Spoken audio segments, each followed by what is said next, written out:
My parents splurged thousands of dollars on gifts for my sister's kids this New Year's Eve, while handing my son a cheap plastic toy from a gas station. When my dad told me to stay away because the family was better off without my defective child and me, I walked away peacefully, without shedding a single tear. 2 weeks later, my dad called begging for $15,000 to save his sinking lifestyle. I responded with one single sentence that left him completely speechless and destroyed his entire fake world. Before I continue this story, let me know where you are watching from in the comments below. Hit like and subscribe if you have ever had to stand up to toxic family members who underestimated your worth. My name is Chelsea, 34 years old. To the corporate world in Chicago, I am the founder and chief executive officer of a premier forensic accounting and data analytics firm. My entire career is built on finding the truth hidden beneath layers of deceit. I track offshore accounts, uncover corporate embezzlement, and expose people who fund luxurious lifestyles with money they do not actually have. But to my family, I am simply the ultimate disappointment. They kicked me out of the house when I was 23 years old for becoming a single mother, claiming I had ruined their pristine suburban reputation. I spent the next decade building an empire from absolute scratch, working 80-hour weeks to provide a wonderful life for my child. They never bothered to learn what I actually do for a living. That ignorance would eventually become their most expensive and devastating mistake. The breaking point happened on New Year's Eve at my parents' sprawling estate in the affluent suburbs of Chicago. The house was a cathedral of fake wealth decorated to the extreme, reeking of expensive pine garlands and the desperate need to impress the neighbors. I had brought my 7-year-old son Leo to the family gathering, hoping for a relatively peaceful evening. Leo is a brilliant sweet boy who happens to have mild attention deficit hyperactivity disorder. He gets overwhelmed by loud noises and sudden chaos, but he has a heart of absolute gold and tries so hard to be good. He sat quietly in the corner of the massive living room, his small hands folded neatly in his lap, trying his best to be invisible while the loud holiday festivities unfolded around him. The living room floor was buried under a mountain of torn premium wrapping paper and metallic ribbons. In the center of the room, my younger sister Brittany and her husband Donovan were loudly cheering on their 2 children. Donovan, a tall and imposing African-American man who always wore custom-tailored suits, presented himself to everyone as a highly successful venture capitalist. He clapped his hands loudly and boasted about his investment portfolios as his kids ripped open their presents. My parents, Richard and Susan, stood by the fireplace with beaming smiles of pride, completely ignoring my son in the corner. They had gone completely overboard for Brittany's children. I watched in silence as her kids tore into an absolute treasure trove of luxury items. There were 2 brand-new iPad Pros, heavy designer winter coats from Gucci Kids, and the grand finale was a miniature ride on Tesla car that drove straight into the living room. I did the mental math instantly. My parents had just dropped at least $2,500 on those 2 children in a single evening. Then my mother Susan walked over to the quiet corner where my son was sitting. She handed Leo a small, carelessly wrapped package that felt incredibly light. Leo smiled politely, said thank you, and carefully peeled back the thin paper. Inside was a cheap, flimsy plastic car. It was the exact kind of generic toy you find sitting in a dusty bin near the cash register at a highway gas station. It even had a faded yellow clearance sticker half peeled off the bottom showing the price of $10. Leo did not complain or cry. He just rolled the little plastic wheels across the hardwood floor, perfectly content with what he was given. But the financial and emotional discrepancy in the room was so loud, it was absolutely deafening. I looked at my mother, waiting for some kind of explanation. Instead, Brittany walked over holding a crystal glass of champagne, her face twisted into a condescending smirk. She looked down at my son and let out a dramatic, theatrical sigh. "You know, Chelsea," she said, her voice dripping with that fake sugary sweetness she always used when she was about to be exceptionally cruel. Private school kids really need high-end technology to keep up with their advanced curriculum. My kids are learning coding and digital art, so the iPads were an absolute necessity for their development. I kept my face perfectly neutral, refusing to give her the satisfaction of a reaction. Brittany took a sip of her drink and continued. We told Mom and Dad not to waste money on expensive things for Leo. I mean, with his condition, he cannot really focus on anything anyway. Giving him expensive electronics would be a total waste of money. He would probably just smash a screen during one of his little episodes. A cheap plastic toy is much safer for a child with his limitations. I felt a cold, sharp fury rising in my chest, but before I could speak, my mother chimed in. Susan smoothed down her expensive cashmere sweater and nodded in absolute agreement with her golden child. Brittany is right, Chelsea, my mother said, looking at me with thinly veiled pity. You really need to be realistic about his capabilities. We did not want to buy him something nice only to have it destroyed. Plus, Donovan and Brittany are doing so well, their children simply have different lifestyle expectations. It is just the reality of the situation. I did not scream, I did not cry. I stood there in the middle of their perfect living room and observed the absolute hypocrisy of the people who shared my blood. I looked at my father Richard, who was pretending to be a king while sipping top-shelf liquor. But my trained eyes saw a man who was sweating through his expensive dress shirt, forcing laughter while drowning in debt. I looked at Donovan, the smooth-talking venture capitalist, noticing the slight fraying on his cuffs and the nervous way he constantly checked his phone.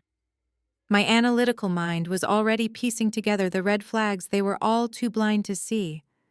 They thought they were humiliating the single mother who had disgraced their family name. They had absolutely no idea that I possessed the power to dismantle their entire fraudulent existence with a few keystrokes. I looked back at my beautiful son and made a silent promise to him. I would not engage in a screaming match. I would simply let their own arrogance and greed destroy them. Donovan walked over to the center of the room, the ice cubes in his expensive whiskey glass clinking loudly against the crystal. He adjusted his custom-tailored suit jacket with a practiced, arrogant motion, making absolutely sure the sleeve pulled back just enough to reveal the gleaming gold watch resting heavily on his wrist. It was supposed to be a Rolex Daytona. He paraded it around like a trophy of his immense success. However, I had seen enough hidden assets and luxury goods in my line of work to spot the subtle, undeniable flaws in the casing and the watch face. It was a remarkably good imitation, but an imitation nonetheless. To my parents, however, it was a blinding beacon of endless wealth and prestige. Donovan leaned comfortably against the polished marble fireplace, looking down at me with an air of absolute unearned superiority. He took a slow sip of his drink and let out a booming theatrical laugh that echoed off the high vaulted ceilings of my parents' living room. You know Chelsea? He began, his deep voice projecting across the room so that every single family member would be forced to listen. I saw you pull up in the driveway earlier in that old basic sport utility vehicle of yours. I am honestly surprised that tragic thing made it up the hill without completely breaking down and leaving you stranded. You really should let me give you some professional investment advice. A few smart, aggressive plays in the cryptocurrency market, and you could easily upgrade to something manufactured in this current decade. My kids cannot even ride in a vehicle that does not feature heated leather seats and a panoramic sunroof. It is all about building generational wealth, Chelsea. You have to spend money to make money. It is a mindset you clearly have not developed yet. He flashed a brilliant $1 million smile at my father, who nodded along in vigorous, enthusiastic agreement. My mother actually clapped her hands together, beaming at her son-in-law, as if he had just delivered a masterclass in modern economics. They were completely captivated by the shiny illusion he projected. The confident stance, the expensive fabric, the heavy gold watch. But my firm specialized in uncovering financial fraud, tracking offshore accounts, and destroying fake corporate empires. Donovan fit the psychological profile of a textbook scam artist, down to the microscopic details. I slowly stood up from the armchair, smoothing out the invisible wrinkles in my simple, unbranded black dress. I looked directly into his eyes, refusing to break contact or show even a fraction of intimidation. That is incredibly generous of you to offer your high-level financial advice, Donovan. I said, my voice perfectly measured, calm, and slicing through the room like a freshly sharpened blade. But I am actually a bit confused by your investment strategy. If your venture capital firm is generating such massive, unstoppable generational wealth for your family, why exactly were you texting me late at night last month, begging for a quiet, undocumented cash loan of $5,000 to cover a sudden business emergency? The entire living room went completely dead silent. The holiday music playing softly in the background suddenly felt incredibly loud. The smug, condescending smile vanished from Donovan's face in an absolute instant. He swallowed hard, his throat bobbing nervously, and his eyes darted wildly toward my sister. Brittany gasped loudly, her face turning a deep, blotchy shade of red as she stared at her husband, waiting for a logical explanation that was never going to come. Donovan opened his mouth to speak, attempting to formulate a lie to save his crumbling facade, but only a sharp, embarrassed stutter managed to escape his lips.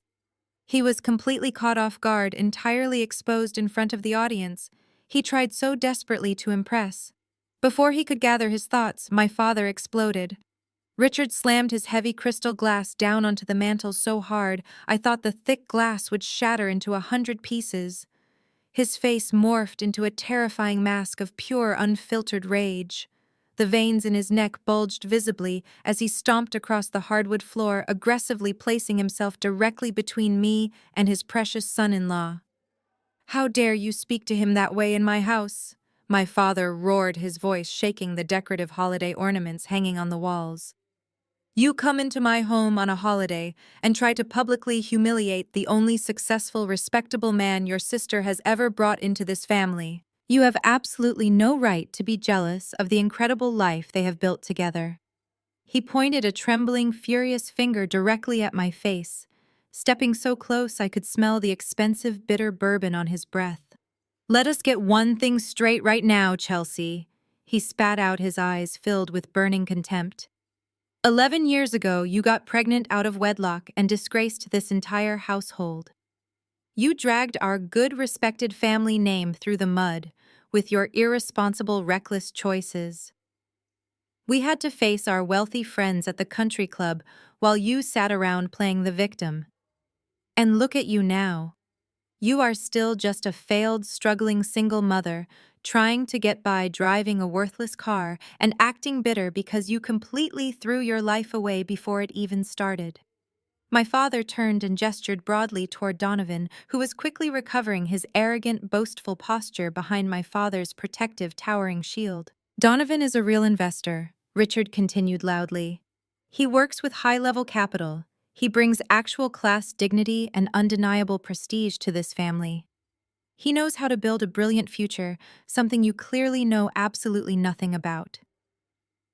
Then my father did the one thing that crossed the final, unforgivable line. He looked down at Leo. My sweet, quiet son had stopped playing with his plastic car and was covering his ears with his small hands, absolutely terrified by the sudden, violent screaming echoing around him. My father sneered, his lip curling in disgust as he stared at his own grandson. "Keep your distance from Brittany's beautiful children," my father commanded, his voice dripping with pure venom. "I will not have your toxic, miserable attitude poisoning this joyful celebration. In fact, this house is infinitely better off without you and your defective child dragging all of us down. You do not belong here anymore." The echo of my father's cruel words hung in the suffocating air of the living room. Any other daughter might have shattered right there on the expensive Persian rug. Any other woman might have screamed, cried, or begged for a scrap of the parental love that was always dangled just out of reach. I did absolutely none of those things. A profound, frighteningly serene calm washed over my entire body. It was the absolute clarity of a woman who had finally realized that the bridge was not just burned, but completely reduced to unrecognizable ash. I did not waste a single breath arguing with a man who was already drowning in his own manufactured reality. I turned my back on Richard and walked slowly toward the corner where my son was shrinking into himself. Leo had his eyes squeezed tightly shut, his small shoulders trembling slightly under the weight of the sudden screaming. I knelt down gracefully, allowing my dress to sweep the floor, and gently placed my hands over his. When he opened his eyes, I gave him a warm, reassuring smile that belonged entirely to him, completely isolating him from the toxic venom radiating across the room. "It is time to go, sweet boy," I whispered, my voice steady and completely devoid of any anger or panic. "We are going to get some hot chocolate and go home." I stood up and helped him to his feet. I reached for his little navy blue winter coat resting on the nearby armchair and guided his arms into the sleeves. I buttoned it up with deliberate, methodical slowness, adjusting his collar and making sure he was perfectly warm. Behind me, the silence of the room was heavy, pregnant with the uncomfortable realization that their explosive drama had completely failed to provoke the hysterical reaction they so desperately craved. I was robbing them of their power simply by refusing to play the victim in their twisted family theater. My analytical mind was already cataloging their weaknesses, treating this entire disastrous gathering like one of my corporate fraud investigations. As I took my son by the hand and turned toward the grand entryway, my mother finally sprang into action. Susan could never handle a scene ending without having the absolute final word. Her designer heels clicked aggressively against the hardwood floor as she hurried after me, adjusting her diamond necklace as if preparing for a country club photo shoot. She blocked my path just inches from the heavy mahogany front door, her face contorted into a mask of bitter, self-righteous indignation. "You go right ahead and walk out that door, Chelsea," my mother sneered, pointing a perfectly manicured finger at my chest. "But let us get one thing perfectly clear. You made your bed 11 years ago, and you are going to lie in it. Do not think you can come crawling back here when your meager little life gets too hard. Go home and do not even think about showing your face around here begging for money in the new year. We have our own prestigious lives to maintain, and we are absolutely done financing your constant string of failures." I stopped with my hand hovering just above the brass handle of the front door. The sheer, unadulterated projection in her statement was almost poetic.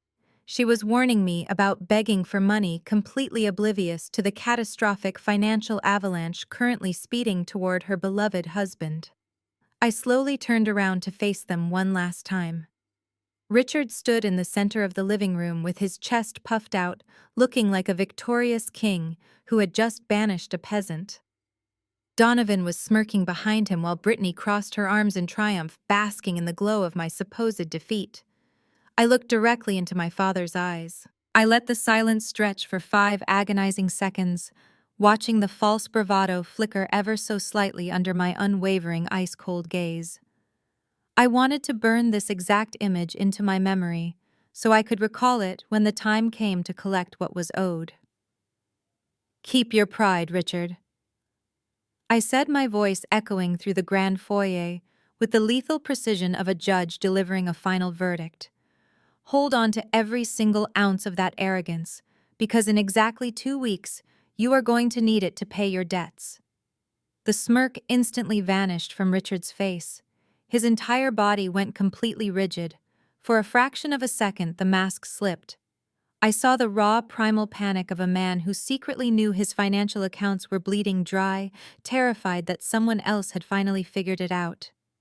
He took a short, unsteady breath, his eyes darting frantically as he tried to process the hidden meaning behind my words. But his massive, inflated ego quickly forcefully overrode his logic. He aggressively rolled his shoulders back, scoffing loudly to dismiss my warning as nothing more than the bitter parting shot of a jealous, defeated daughter trying to save face. "Get the hell out of my house," he barked, though his voice lacked the booming authority it carried just moments before. I did not give him the satisfaction of a second glance.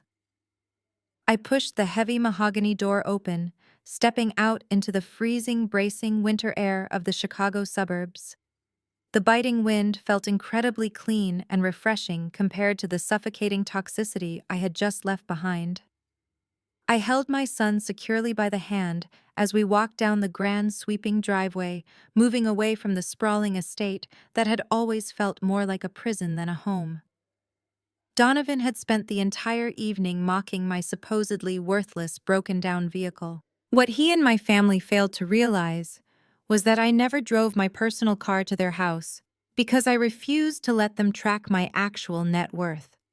The vehicle waiting for me at the end of the driveway was not an old, struggling truck. It was a pristine, custom-ordered jet-black luxury SUV with heavily tinted windows, a vehicle that cost more than Donovan's entire fabricated investment portfolio. It was the quiet, undeniable hallmark of genuine corporate success. I opened the heavy rear door and gently helped Leo climb inside, buckling him safely into his premium leather seat. The interior was warm, quiet, and perfectly insulated from the chaos of the outside world. I closed his door, letting out a long, steady breath that turned into a cloud of white mist in the freezing night air. The physical act of closing that car door felt like closing the final chapter on my entire childhood. As I walked around to the driver's side, I cast one final sweeping look at the massive, brightly lit suburban mansion. Through the large bay windows, I could see them returning to their expensive champagne and their hollow, superficial conversations, desperately pretending everything was absolutely perfect. They had no idea that the ticking time bomb resting underneath their entire luxurious existence had just been activated. I slid behind the steering wheel, started the powerful engine with a quiet, satisfying hum, and smoothly drove away into the dark night. I left them to enjoy their final days of blissful, ignorant wealth, knowing exactly what was waiting for them when the calendar finally turned. 2 weeks passed in the blink of an eye. The bitter cold of the Chicago winter battered against the reinforced glass windows of my corner office on the 40th floor, but inside the climate was perfectly controlled. My workspace was a reflection of the empire I had built from absolute scratch. Polished steel, dark mahogany, and wall-to-wall monitors displaying the intricate financial data of our corporate clients. Vanguard Forensic Accounting was not just a successful firm. We were the silent executioners of the financial district hired by major banks to track down hidden assets and dismantle the lives of white-collar criminals. I sat comfortably in my high-back leather chair, holding a steaming cup of black coffee, reviewing the latest batch of margin call reports. Life was incredibly peaceful when you removed the poison from your daily routine. I was just about to approve a forensic audit when the private line on my mahogany desk began to ring. It was a restricted number one I only gave to high-level clients and elite legal counsel. I glanced at the caller identification screen and felt a cold, sharp smile slowly form on my lips. The name flashing across the digital display was Richard, my father. The timing was absolutely impeccable. I knew this phone call was coming. I had anticipated it down to the very hour. I took a slow, deliberate sip of my coffee, letting the phone ring 3 times to establish dominance before I finally reached out and pressed the speaker button. The glowing green light illuminated on the console, filling my expansive office with the heavy, expectant silence from the other end of the line. Chelsea. Are you there, sweetheart? The voice that echoed through the high-definition speaker was so incredibly jarring I almost did not recognize it. It was not the booming, aggressive roar of the tyrant who had screamed at my terrified 7-year-old son on New Year's Eve. It was not the arrogant, condescending tone of the suburban king who had told me I was a disgraceful failure who did not belong in his pristine mansion. No, this voice was sickeningly sweet, dripping with a desperate manufactured affection that made my stomach churn with absolute disgust. It was the soft, pleading voice of a drowning man. I am here, Richard, I replied, keeping my voice perfectly level, completely devoid of any warmth or familiarity. Oh, wonderful. It is so good to hear your voice, my beautiful daughter. My father continued forcefully, injecting a hearty, jovial chuckle into the conversation. His fake laughter sounded incredibly strained, echoing hollowly through the speaker. I know we have not spoken since the holidays, and I just wanted to call and check on you. How is my favorite girl doing? How is my little grandson Leo? I hope he is enjoying the new year. The sheer, unadulterated audacity of the man was genuinely breathtaking. He was acting as if the catastrophic explosion in his living room had never even happened. He was completely erasing the memory of him looming over my child, calling him defective, and ordering me out of his house. It was classic narcissistic behavior rewriting history to suit his current immediate needs. He expected me to simply fall in line and play the role of the dutiful, forgiving daughter. "We are doing exactly as well as we were 2 weeks ago," I stated coldly, refusing to give him an inch of emotional ground. "State your business, Richard. I have a company to run, and my time is billed at a very high premium." There was a long, uncomfortable pause on the other end of the line.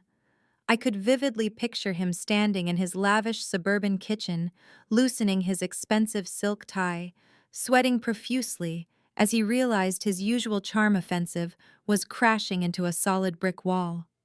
When he finally spoke again, the fake joviality had thinned out, revealing the raw, undeniable panic vibrating just beneath the surface. "Well, Chelsea, the truth is, I am calling because we have a slight family situation," my father murmured, his tone dropping into a conspiratorial, intimate register.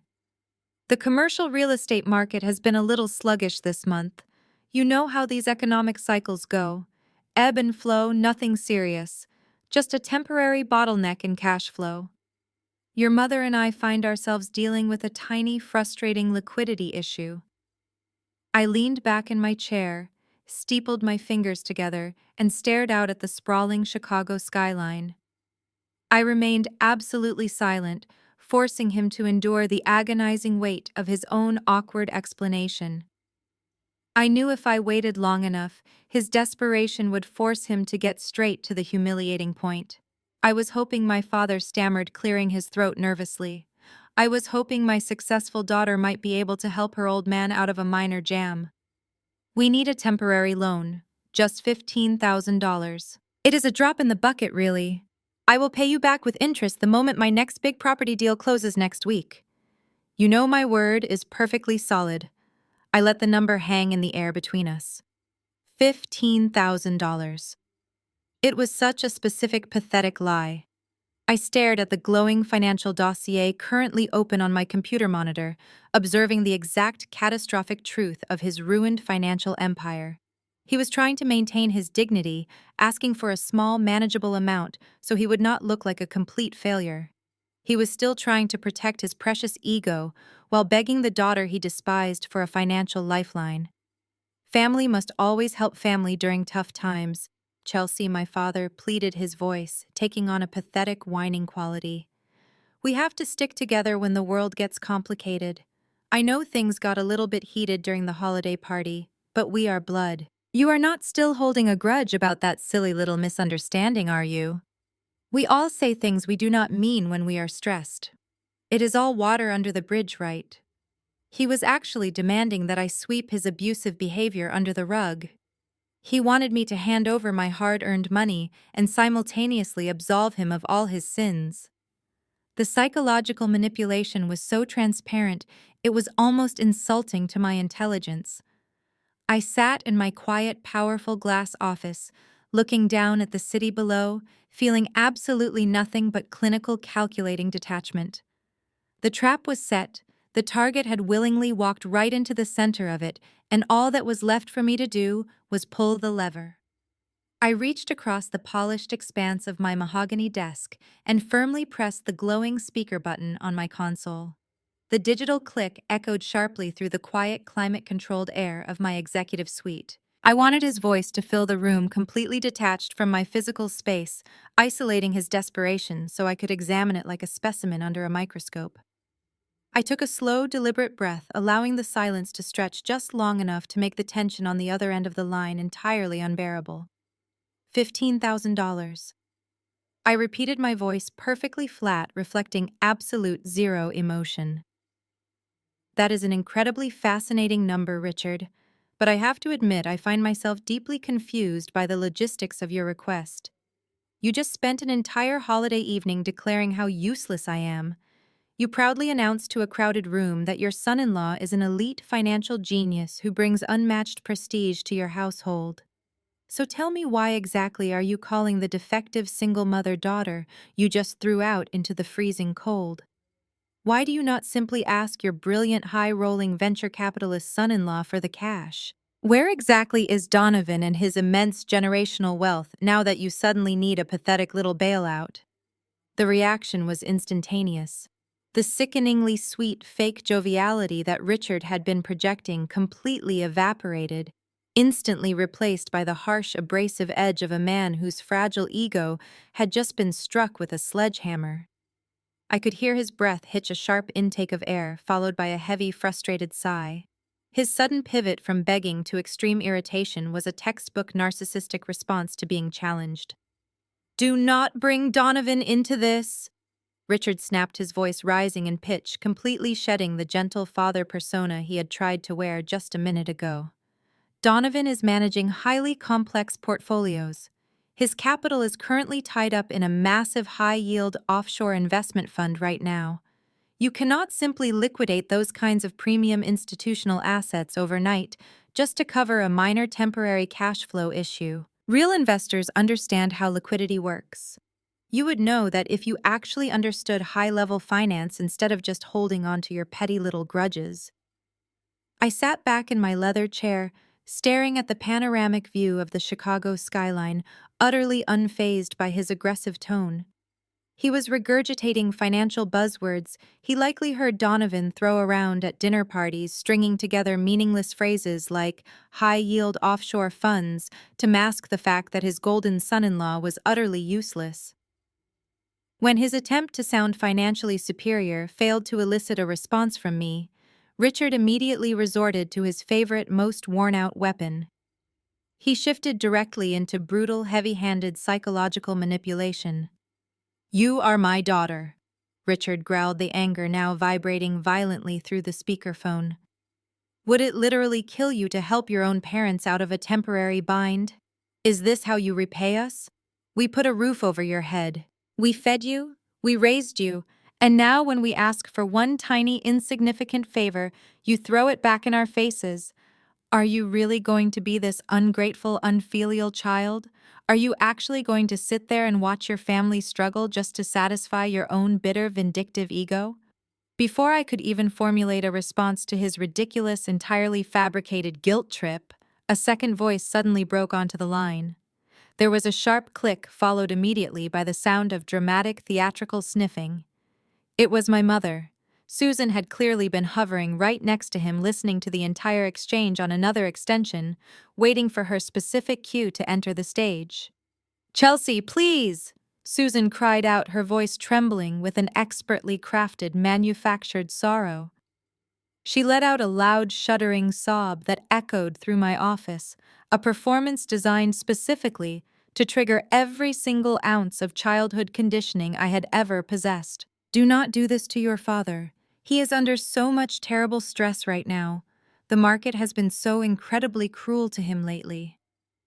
I listened to her weep, observing the complete lack of genuine emotion in her performance.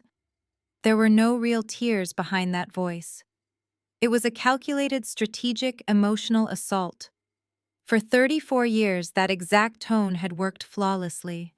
That fake, trembling cry used to make me abandon my own needs, empty my own pockets, and scramble to fix whatever mess they had created, just to earn a fleeting, temporary fraction of their approval. "We are family. Chelsea." Susan continued, her voice reaching a high, desperate pitch as she laid the guilt on as thickly as humanly possible. "We are supposed to love and protect each other.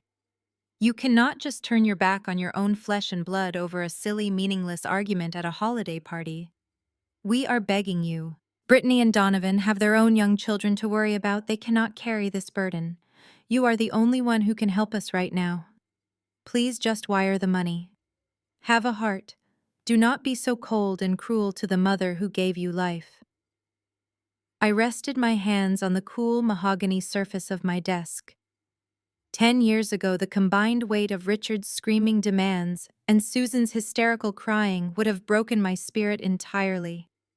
I would have felt the crushing, suffocating weight of obligation, I would have scrambled to my bank account, desperate to prove my worth, desperate to show them I was a good, loyal daughter who deserved a seat at their table. But the woman sitting in this glass office was not the broken, desperate 23-year-old girl they had banished from their pristine suburban kingdom. I was an apex predator in the financial ecosystem. I dealt with sociopathic corporate embezzlers and ruthless money launderers on a daily basis. I had built a psychological fortress around my mind that was completely impenetrable to their cheap, transparent emotional extortion. I let Susan's fake sobbing fill the room for a few more seconds. I listened to Richard heavily breathing in the background, both of them waiting anxiously for me to crack, waiting for me to submit to their coordinated attack. They honestly believed their coordinated routine of rage and tears was wearing me down. They thought I was sitting here feeling guilty, preparing to surrender my hard-earned capital to save their ridiculous hollow status. They had absolutely no idea that their entire performance was nothing more than highly entertaining background noise to the absolute execution I was about to deliver. I let my mother continue her theatrical, breathless sobbing for exactly 15 more seconds. I wanted them to fully exhaust their emotional ammunition to completely empty their pathetic arsenal of psychological manipulation before I dropped the absolute crushing reality of their situation directly onto their heads. I leaned forward in my ergonomic leather chair and placed my hands over the mechanical keyboard resting on the pristine surface of my polished mahogany desk. The rhythmic, sharp clicking of the keys echoed clearly into the speakerphone as I bypassed the standard security protocols and accessed the deeply restricted, highly classified financial database my investigative team had compiled earlier that very morning. My eyes tracked slowly across the glowing dual monitors, scanning the catastrophic bleeding red numbers that represented my father's entire fraudulent existence. The screen displayed a complex, damning labyrinth of toxic commercial loans, desperate shell company transfers, and utterly depleted retirement accounts. It was a digital graveyard of his own making. They honestly thought they were talking to an emotional, vulnerable daughter they could easily bully into submission. They had absolutely no idea they were actively negotiating with their financial Grim Reaper. "Susan," I said, my voice slicing through the heavy air with the cold, sterile precision of a surgical scalpel. "You can stop crying right now. The performance is completely unnecessary, and frankly, it is incredibly insulting to my intelligence." The fake weeping on the other end of the private line ceased instantly, cut off abruptly, as if someone had flipped a physical switch in their grand suburban kitchen. A heavy, suffocating silence immediately replaced the manufactured tears. Richard loudly cleared his throat, desperately attempting to regain his footing, preparing to launch another aggressive volley of angry, entitled parental demands. But I did not give him the space to take a single breath. "I am not going to give you $15,000, Richard," I stated, enunciating every single syllable with absolute terrifying clarity. "I am not going to wire you a single dime of my hard-earned capital. But more importantly, I need you to understand exactly why your request is so incredibly pathetic. You are lying to me, Richard. You are lying to yourself. You do not need $15,000 to fix a minor liquidity issue." I scrolled further down the digital forensic dossier, my eyes locking onto the primary devastating figure highlighted in bright red at the absolute bottom of the screen. I leaned much closer to the high-definition speakerphone, ensuring my voice carried the full, undeniable weight of authority. "I know you do not need $15,000 because I am currently looking directly at the exact undeniable mathematical truth of your ruined life. You need exactly $142,500, and you do not need it next week or next month to smooth over a rough quarter. You need that exact amount wired to Vanguard National Bank before 5 o'clock this afternoon to cover a massive catastrophic margin call on your severely over-leveraged commercial properties. If that specific amount is not deposited into their institutional holding account in exactly 4 hours and 20 minutes, the bank will initiate immediate aggressive foreclosure proceedings. They will seize the commercial lots, They will freeze your remaining depleted checking accounts, and they will place a hard, inescapable lien on that pristine, luxurious suburban mansion you love significantly more than your own children. You are not experiencing a minor cash flow bottleneck, Richard. You are completely, hopelessly, and utterly bankrupt. The silence radiating from the speakerphone was absolute and profound. It was the heavy, breathless, terrifying void of an arrogant man who had just been stripped completely naked in the middle of a crowded room. I could vividly picture the blood rapidly draining from my father's face, his expensive smartphone trembling violently against his ear as the world collapsed around him. I could easily imagine my mother standing frozen next to him, her jaw dropped in sheer, unadulterated terror as the polished, glittering illusion of their wealthy country club lifestyle shattered into a million irreparable pieces right before her eyes. The grand facade was entirely gone forever. When Richard finally managed to force a sound past his constricted vocal cords, it was not his usual booming roar of anger. It was a weak, pathetic, trembling gasp of pure defeat. How Richard stammered, his voice cracking and breaking painfully under the crushing, undeniable weight of exposure. "How do you know that? Nobody knows that. The bank assured me this was strictly confidential. How do you possibly have those exact numbers?" I allowed a slow, dark, deeply satisfying smile to spread across my face. I looked out at the sprawling, magnificent Chicago skyline, beyond my floor-to-ceiling glass walls, feeling the absolute intoxicating rush of total, undeniable victory coursing through my veins. Because Richard, the banking industry does not trust failing, desperate men who lie continuously about their financial assets. When Vanguard National Bank realized your commercial portfolio was built entirely on a weak foundation of fraudulent projections and toxic debt, they did exactly what every major financial institution does. They hired an elite independent forensic accounting firm to tear your life apart thoroughly, audit your bad debts, and prepare the ironclad legal documentation for total asset seizure. They hired Vanguard Forensic Accounting. They hired my company. I am the lead auditor, legally executing the financial termination of your entire estate. I paused, letting the devastating, inescapable reality of my words sink deep into his marrow, knowing it was destroying him from the inside out. "You told me on New Year's Eve that I was a massive failure who did not belong in your prestigious world. You were right about one thing, Richard. I do not belong in your world. I own it. Good luck finding $142,000 before 5 o'clock. You are going to desperately need it, you absolute loser." I firmly pressed my index finger against the glowing red button on the console, severing the connection instantly. The speakerphone went dead, leaving my corner office bathed in absolute, magnificent, triumphant silence. The fallout from my phone call did not take long to manifest in the real world. In modern suburban America, when cornered narcissists lose their grip on reality and face absolute financial ruin, they immediately weaponize social media to control the narrative. Less than 48 hours after Richard missed his catastrophic margin call and officially defaulted on his massive commercial loans, my personal smartphone transformed into a vibrating beacon of digital harassment. It started late on a Friday evening with a sudden avalanche of notifications across every single platform. I sat at my kitchen island, sipping a glass of iced water, while Leo was safely asleep upstairs, completely shielded from the incoming toxicity. I unlocked my screen and found myself staring directly into the dark, desperate underbelly of my family's psychological warfare. Brittany and Susan had launched a highly coordinated, viciously fabricated smear campaign across Facebook and several exclusive suburban community groups. My mother, playing the role of the devastated matriarch, posted a lengthy, tear-jerking narrative to her country club circle. She claimed that I had maliciously hacked into their secure bank accounts and stolen their entire retirement savings to fund my own lavish, selfish lifestyle in the city.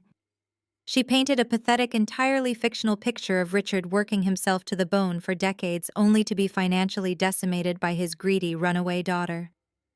Brittany took it a massive step further, She shared our mother's post into 3 different neighborhood watch groups and 4 local parenting forums with thousands of active suburban members. Brittany added her own venomous commentary, calling me a sociopathic thief who had abandoned the family out of pure spite. But the absolute worst part, the fatal mistake that guaranteed my total lack of mercy going forward, was the specific paragraph Brittany dedicated to my beautiful 7-year-old son. She publicly wrote that Leo having a neurological condition was divine retribution. She typed the words out for the entire world to read, stating that his mild attention deficit hyperactivity disorder was a direct punishment from God, absolute karma, for my supposed sins against the family. She claimed I was an unfit, unstable mother who was actively destroying her child's future while simultaneously robbing her elderly parents blind to pay for my corporate wardrobe. The digital echo chamber reacted exactly as my family had meticulously planned. The flying monkeys descended instantly. My inbox flooded with hateful, vitriolic messages from extended relatives, old high school acquaintances, and nosy suburban neighbors I had not spoken to in over a decade. My father's older brother sent a scathing text message calling me a disgusting criminal who deserved to be locked in a federal prison for elder abuse. A woman who used to attend the same country club yoga class as my mother left a rambling, threatening voicemail declaring that I was a complete disgrace to womanhood and that Child Protective Services should be called immediately to rescue Leo from my incredibly toxic environment.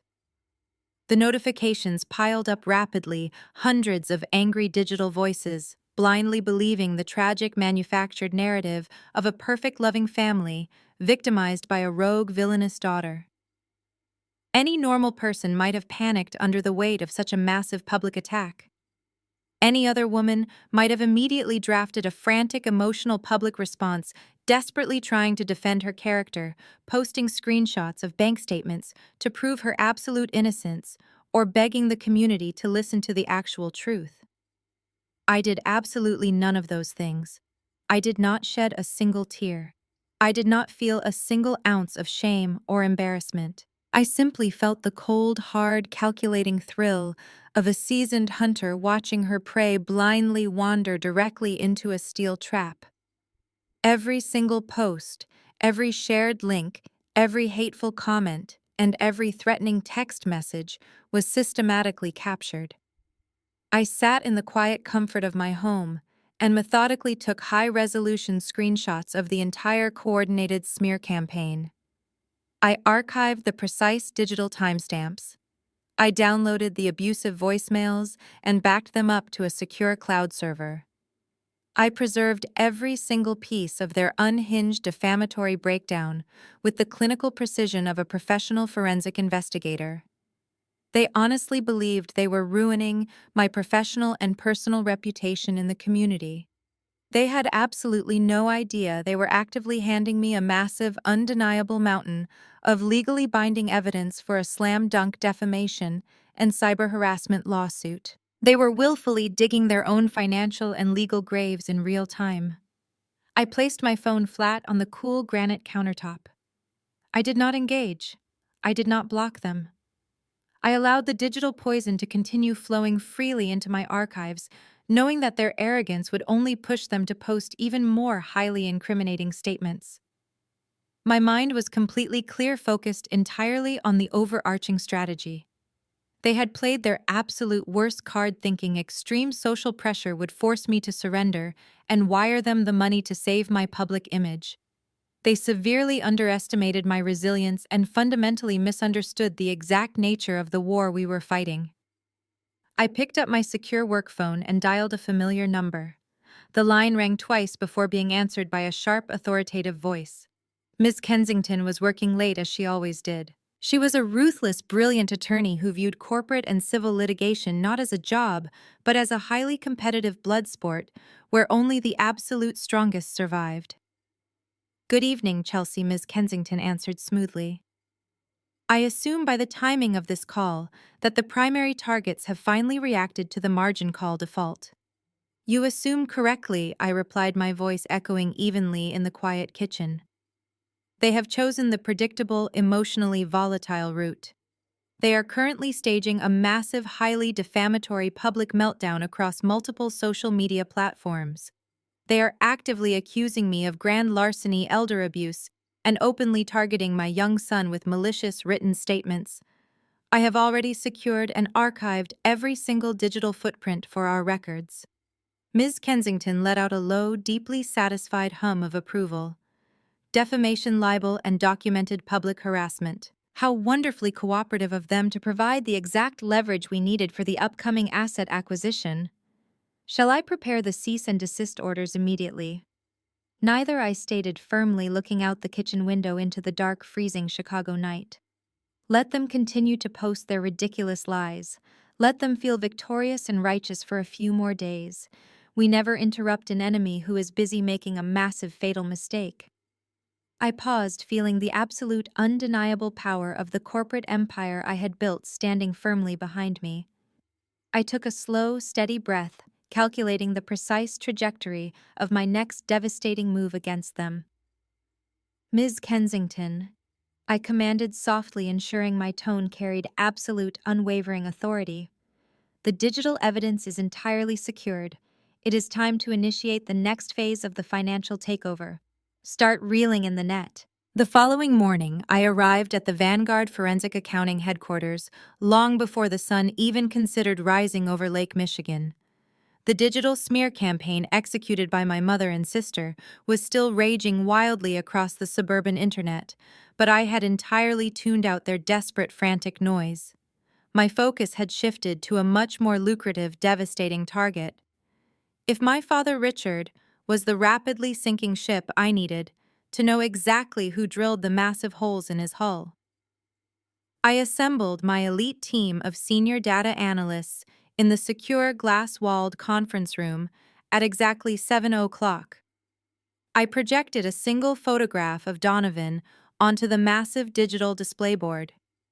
It was a picture Brittany had posted just a few days ago showing her husband grinning arrogantly in his custom suit, flashing that heavy gold watch. I instructed my team to completely bypass the superficial social media illusions and dive straight into the brutal, undeniable realm of public data, credit histories, and corporate employment records.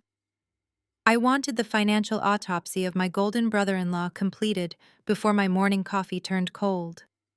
The forensic investigation did not even take a full hour.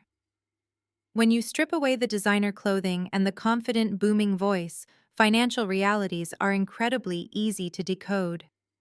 My lead analyst, a brilliant woman who specialized in unmasking corporate fraudsters, walked into my office and placed a thick, heavily documented file directly onto my mahogany desk. The very first page of the dossier struck the initial fatal blow to Donovan's entire fabricated existence. The man was not a venture capitalist. He had never managed a high-yield offshore investment fund. He had never directed institutional capital. Exactly 8 months ago, Donovan had been unceremoniously terminated from a mid-level advisory position at a minor struggling boutique firm. He was fired for cause, and that specific cause was the gross misappropriation of company funds.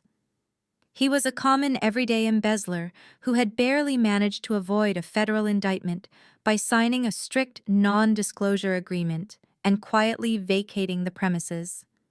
He had been entirely unemployed, utterly devoid of any legitimate income for nearly a year. I sat back in my leather chair, my eyes scanning the heavily redacted termination documents, processing the sheer, unadulterated audacity of the man. For 8 months, he had been waking up, putting on a tailored suit, and pretending to go to a high-powered executive job while actively bringing $0 into his household. But that immediate revelation instantly spawned a much larger, more terrifying question. If Donovan was a disgraced, unemployed fraudster, how exactly was he financing his incredibly lavish lifestyle? How was he paying for Brittany's endless designer shopping sprees? How did he afford to casually drop $2,500 on a miniature Tesla and luxury iPads for his children on New Year's Eve? I directed my team to follow the digital money trail. In the world of forensic accounting, the money always tells the absolute unfiltered truth. We bypassed his maxed out delinquent personal credit cards and began tracing the origins of his recent massive cash deposits. It only took a few precise algorithmic searches to uncover the horrifyingly simple, beautifully poetic source of his fake wealth. The money trail did not originate from a brilliant business deal. It did not come from a lucrative stock dividend. The massive bleeding financial pipeline led directly, unequivocally, straight into Richard's personal retirement accounts. The digital footprints painted a picture of a classic, devastatingly effective affinity scam. Donovan had used his position as the beloved, highly respected son-in-law to completely manipulate my father. Richard, a man who possessed immense arrogance but severe financial illiteracy, had been the perfect willing victim. The records showed a series of massive, panicked liquidations from Richard's secure long-term retirement portfolios occurring over the last 6 months. The funds were quietly transferred under the guise of an aggressive guaranteed return investment strategy in emerging cryptocurrency markets.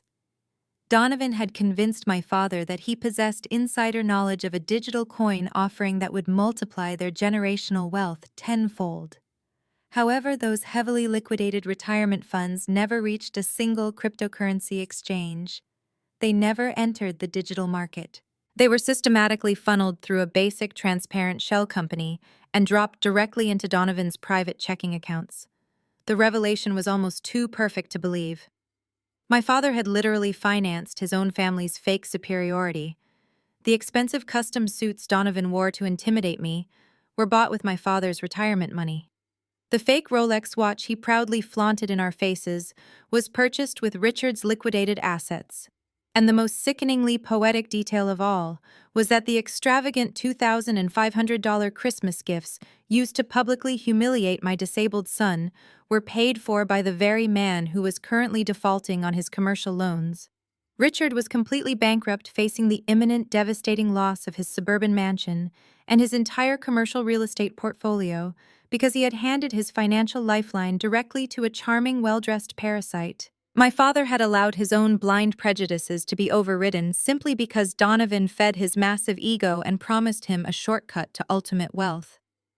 They had ostracized me, the actual financial expert, while rolling out the red carpet for a criminal who was actively bleeding them dry from the inside out. I closed the heavy file folder, feeling a profound, terrifying sense of power vibrating through my hands. Brittany and Susan were currently spending their days aggressively typing hateful, defamatory lies about me on the internet, desperately trying to protect their pristine suburban image. They were fiercely defending a man who had actively stolen their future to buy them shiny, meaningless toys. They were living in a fragile, highly combustible house of cards, and I was currently holding the only match. I picked up my secure phone and dialed Ms. Kensington. I told her to prepare a massive, undeniable evidence binder. The time for quietly watching from the shadows was officially over. We were going to take this irrefutable proof directly into the daylight. The digital clock on my desktop monitor ticked relentlessly toward 5 o'clock in the afternoon. I sat perfectly still in my high-back leather chair, watching the live institutional trading portal connected directly to Vanguard National Bank. The flashing numbers on the screen represented the brutal, unforgiving reality of the corporate financial ecosystem. My father had been given a strict, non-negotiable deadline to wire exactly $142,500 to cover his catastrophic margin call. I knew with absolute mathematical certainty that he did not possess that capital. He had drained his retirement accounts to fund Donovan and his fake investments. The seconds melted away, and the digital clock struck 5. Instantly, the status indicator next to Richard's massive commercial loan portfolio shifted from a warning yellow to a blinding terminal red. The system automatically triggered a catastrophic default status. He had failed. Vanguard National Bank immediately initiated the aggressive foreclosure protocols, stripping him of all financial protections and moving his severely over-leveraged debt directly to the distressed asset auction block. The sprawling suburban mansion my parents worshipped more than their own flesh and blood was no longer a symbol of their elite country club status. It was now simply a toxic, distressed asset, waiting to be liquidated to the highest bidder. I reached for my secure private phone and dialed my lead corporate attorney. Ms. Kensington answered on the very first ring, anticipating my precise instructions. The default status has been officially triggered, I stated, my voice reflecting the cold, clinical atmosphere of my glass-walled office. Vanguard National Bank has formally listed the residential collateral on the distressed asset exchange. My father is completely bankrupt, and the suburban estate is currently vulnerable. Ms. Kensington let out a low, sharp hum of professional approval. The paperwork is entirely prepared, Chelsea, she confirmed, her tone radiating ruthless legal efficiency. We have established the anonymous shell company strictly according to your specific parameters. Apex Holdings is fully funded and legally insulated from any personal connections to your identity or Vanguard Forensic Accounting. We are ready to execute the hostile acquisition the moment you give the green light. I stood up from my desk and walked toward the floor-to-ceiling windows looking out over the sprawling Chicago skyline. This was the exact moment the balance of power permanently shifted. Execute the acquisition immediately, I commanded, ensuring my voice carried the absolute weight of a seasoned corporate predator. Do not let this debt linger on the open market for a single second.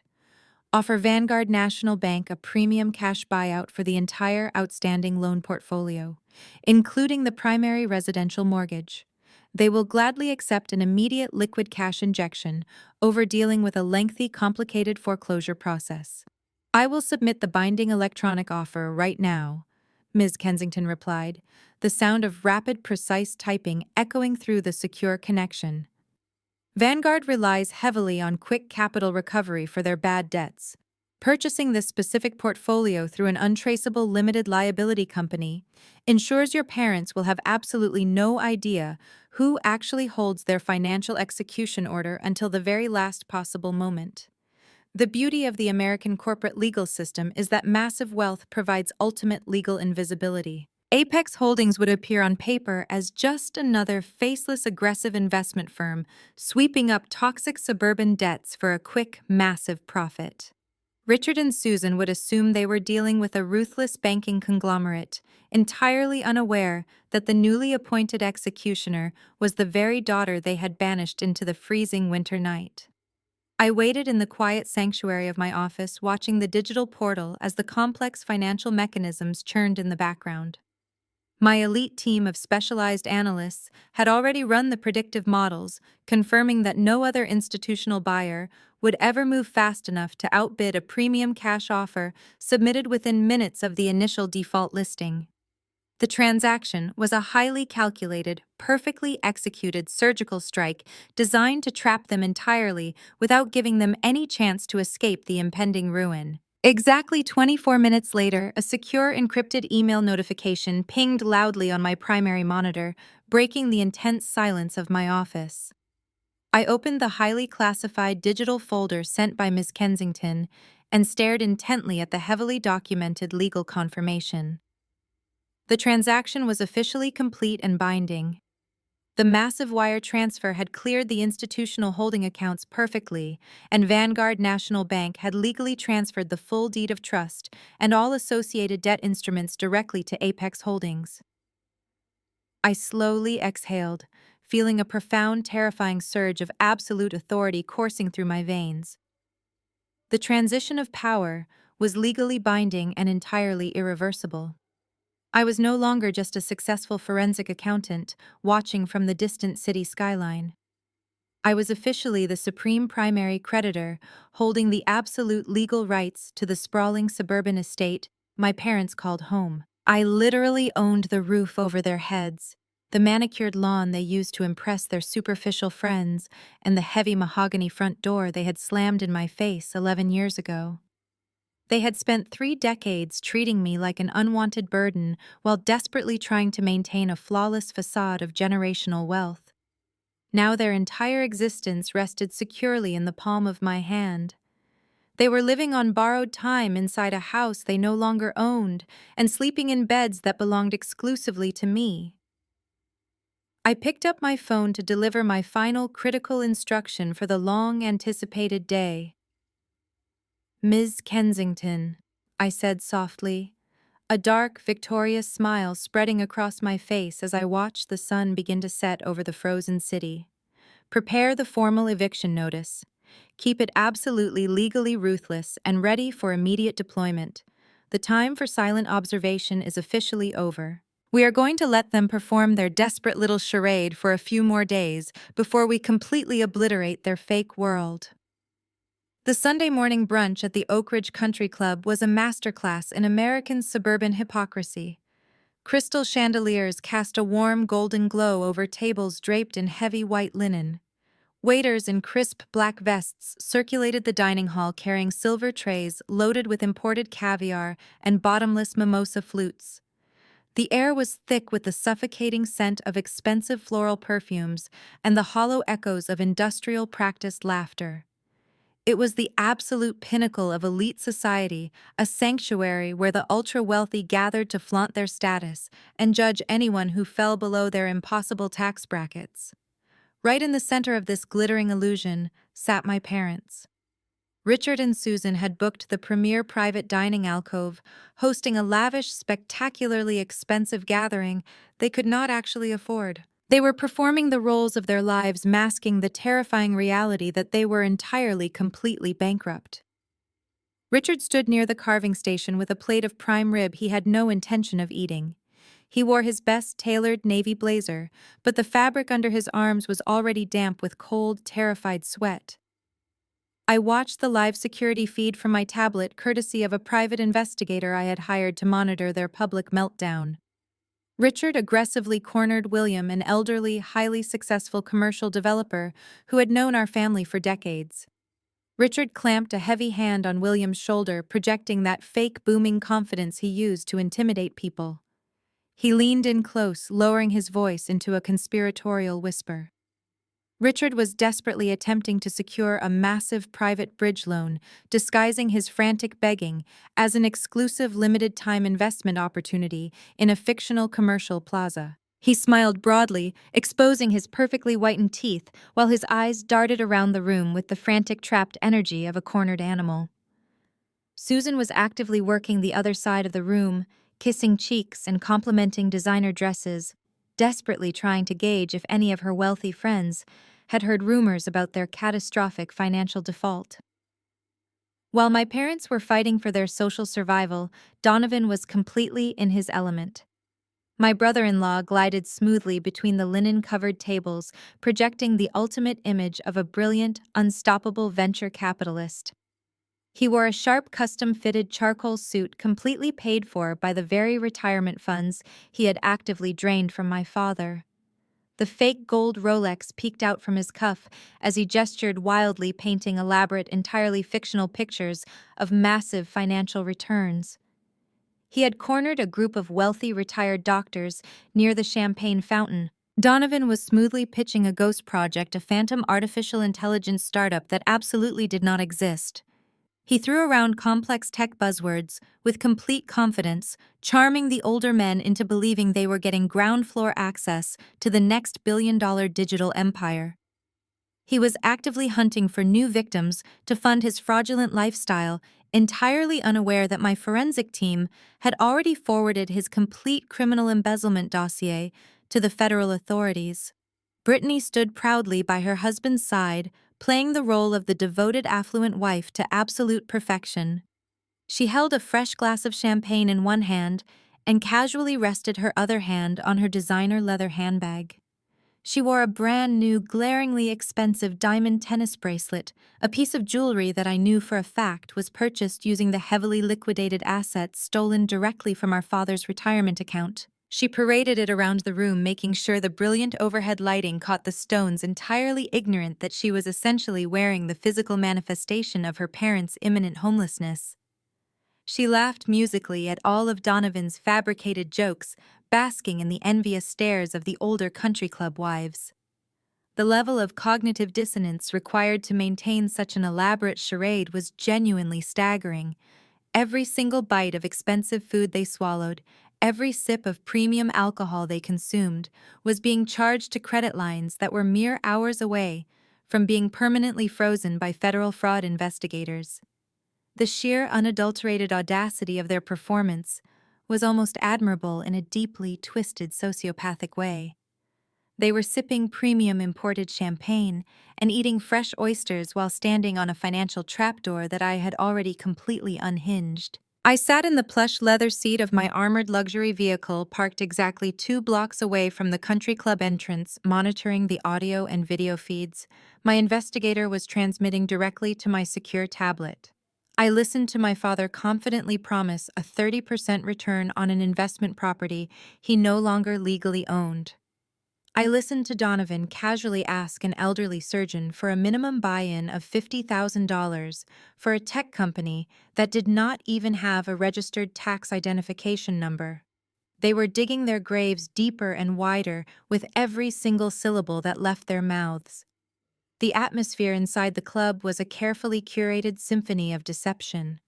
The soft classical music playing from the grand piano in the corner perfectly masked the desperate rapid beating of Richard's failing heart. Susan laughed loudly at a terrible joke told by a prominent local politician, throwing her head back and pretending she did not have a care in the world. But I could see the rigid tension in her neck. I could see the way her eyes constantly scanned the room, terrified that a bank representative or a collections agent might suddenly walk through those heavy oak doors. They were functioning on pure adrenaline and absolute denial. It was a fascinating psychological study of narcissistic self-preservation. They would rather spend their absolute last borrowed dollar putting on a lavish brunch for people who secretly despise them than admit to their own daughter that they had completely destroyed their lives. The brunch slowly dragged on into the late morning. The opulent displays of wealth surrounding them served as a stark, mocking contrast to the devastating reality waiting for them at home. The country club manager, a sharply dressed man with a clipboard, discreetly approached Richard near the buffet line. I watched closely as the manager politely but firmly requested a valid credit card to keep on file for the heavily mounting open tab, noting that Richard's primary account had unexpectedly declined earlier that morning. Richard's face instantly drained of color, his fake smile freezing into a tight, panicked grimace.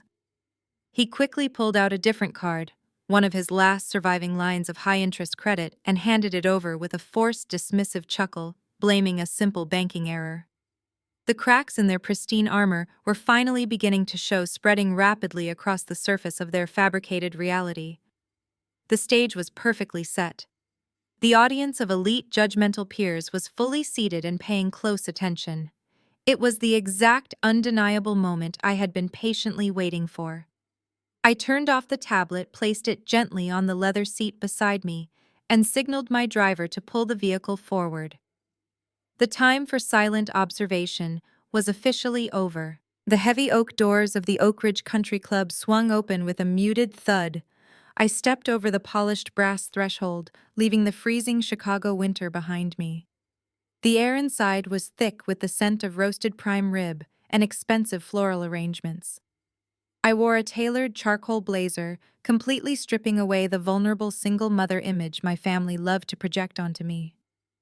Flanking my right side was Miss Kensington, clutching a sleek leather briefcase that contained the absolute destruction of my father's financial existence. Walking behind us were 2 broad-shouldered process servers, dressed in immaculate dark suits. They moved with the cold, silent efficiency of men who delivered ruin for a living. The string quartet playing in the grand lobby seemed to fade into the background as my heels clicked rhythmically against the marble floor. We moved past the antique mahogany reception desk without breaking our stride. The young hostess in her pristine uniform opened her mouth to ask for a membership reservation, but one sharp, icy look from Ms. Kensington instantly silenced her. We walked with the undeniable gravitational pull of supreme authority, parting the sea of wealthy suburbanites who turned their heads to stare at our formidable procession. I navigated the corridors of the dining hall, tracking the exact location of the premier private alcove my investigator had pinpointed. The soft clinking of silver cutlery against fine china filled the vast space, but I was focused on the specific table at the far end of the room. There they were basking in the golden glow of the crystal chandeliers. Richard was aggressively pitching his phantom commercial real estate investments to a captive audience of elderly doctors. Donovan was grinning, showing off his fake gold watch while pouring premium champagne for potential victims. Brittany was tossing her highlighted hair, playing the role of the affluent, carefree wife.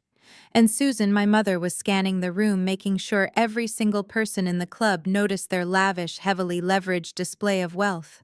They were completely immersed in their delusion, utterly unaware that the financial executioner had just entered their sacred sanctuary. I rounded the final velvet stanchion and stepped directly into their line of sight, bringing my legal entourage to a sudden, synchronized halt right at the edge of their white linen table. Susan was the first person to spot me. She had a glass of mimosa halfway to her lips when her eyes locked onto my face. The glass slipped from her manicured fingers, tipping forward and spilling a sticky orange puddle across the immaculate tablecloth. Her jaw dropped, exposing the sheer panic hiding beneath her layers of expensive foundation. The entire table fell dead silent. Richard stopped his desperate pitch mid-sentence, his face contorting into a mask of pure, unfiltered outrage. Brittany grabbed Donovan's arm, her lips parting in sudden shock.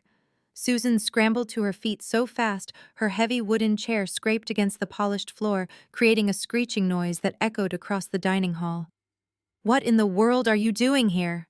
Susan hissed, her voice vibrating with a mixture of terror and disgust.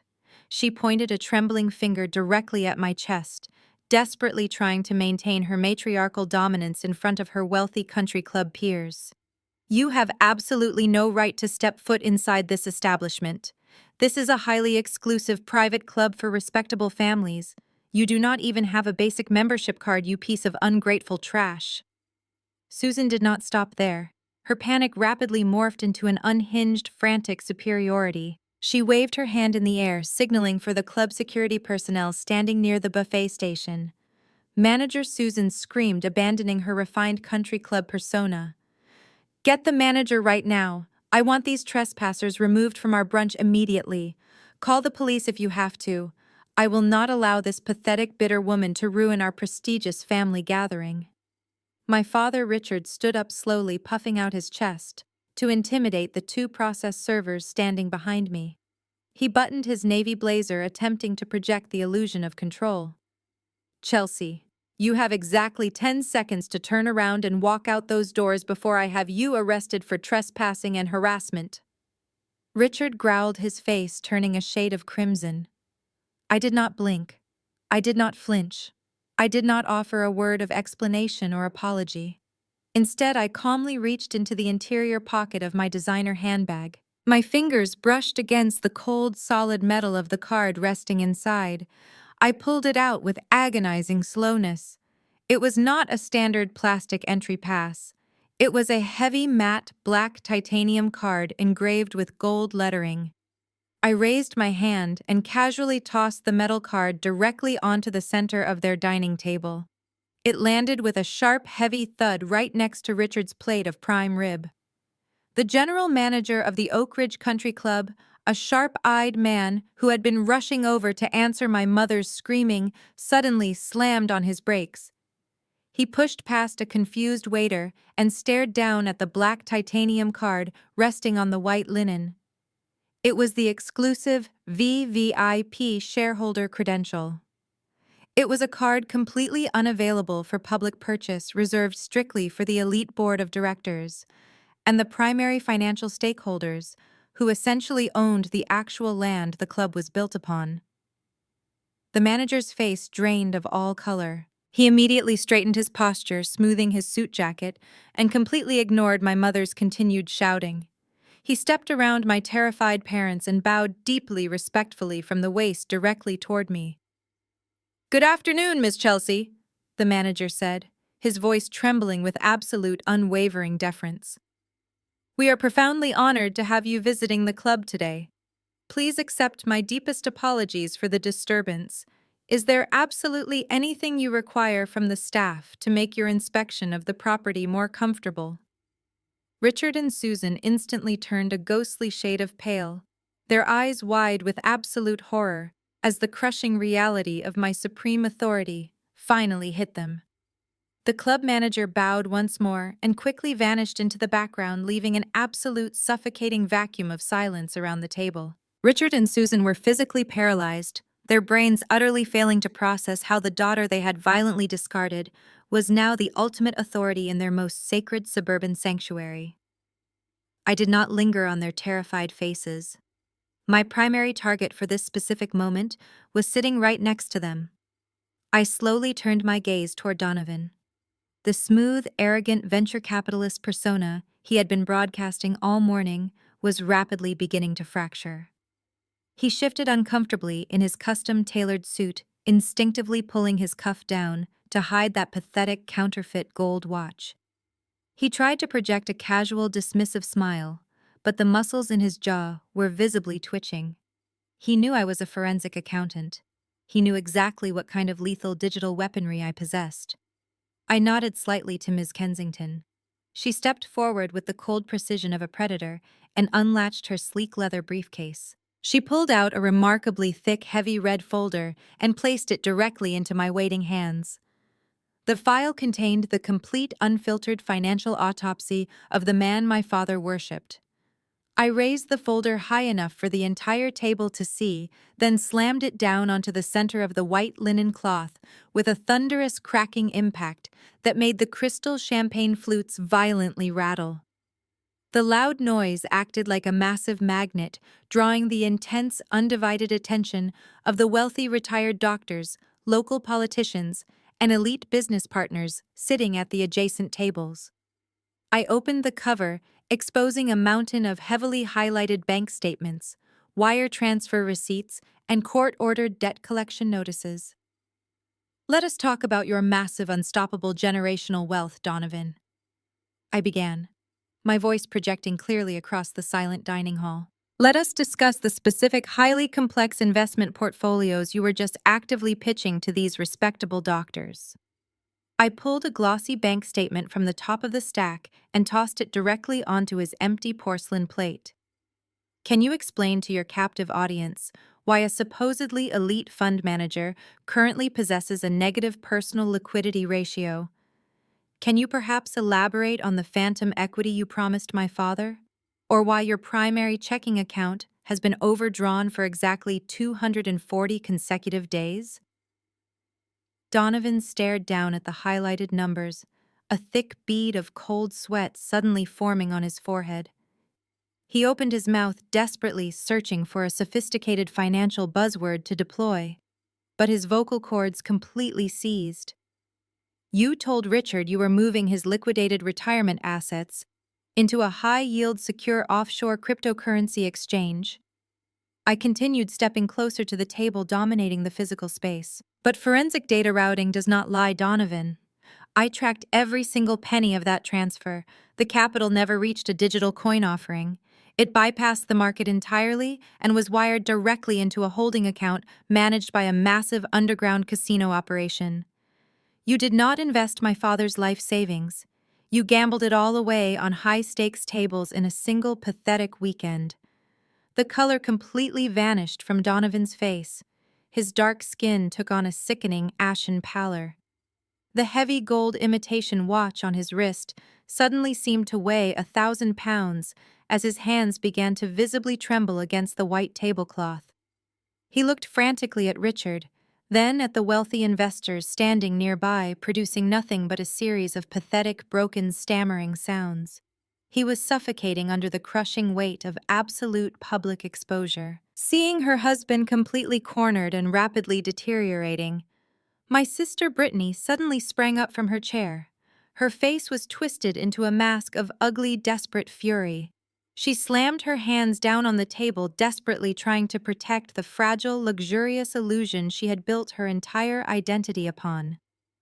"You are a psychotic, jealous liar!" Brittany shrieked, her voice cracking hysterically, shattering the refined atmosphere of the country club. Donovan is a brilliant, successful executive. You are just a bitter, lonely woman trying to destroy our perfect marriage because you have absolutely nothing going for yourself. He manages millions of dollars in corporate capital. I did not raise my voice. I did not match her frantic, unhinged energy. I simply reached back into the red folder and pulled out a single crisp piece of official corporate stationery, bearing the distinct, recognizable logo of Donovan's former employer. I held it up between my index and middle finger, letting the bright chandelier light illuminate the bold, undeniable text. Managing Corporate Capital. I repeated softly, my tone dripping with lethal, calculated irony. That is a very fascinating way to describe gross, premeditated embezzlement. I flicked my wrist, tossing the termination letter directly into Brittany's chest. It fluttered down and landed perfectly face up on her lap. Read it aloud, Brittany. Read the exact legal termination clause from 8 months ago. Read the part where your highly successful husband was unceremoniously fired for cause stripped of his security clearance and forced to sign a strict non-disclosure agreement to avoid a federal grand jury indictment for stealing corporate funds. He is not a venture capitalist. He is a disgraced, unemployed fraudster who has been waking up every morning, putting on a suit, and pretending to go to a job that absolutely does not exist. Brittany stared down at the termination letter, her eyes wildly scanning the legal text. Her breathing became shallow and rapid as the horrifying, undeniable truth finally shattered her delusional reality. She looked at Donovan, waiting for him to snatch the paper away and declare it a forgery, but he remained slumped in his chair, completely paralyzed by his own public execution. The reaction from the surrounding crowd was instantaneous and utterly devastating. The wealthy doctors, the elite investors, and the prominent local politicians who had been eagerly listening to Donovan's pitch just moments ago began to physically recoil. They murmured in hushed, disgusted tones, exchanging alarmed glances as they rapidly comprehended the massive financial bullet they had just dodged. They actively turned their backs, stepping away from the table, as if Richard and his family were suddenly infected with a highly contagious, lethal disease. The prestigious social standing my parents had spent 3 decades meticulously cultivating evaporated into thin air in less than 3 minutes. They were no longer the elite, respected members of the Oak Ridge Country Club. They were a pathetic, bankrupt family, harboring a known documented criminal completely exposed in the center of the very room they worshipped. The heavy silence in the dining hall was suddenly shattered by a harsh, desperate bark of laughter.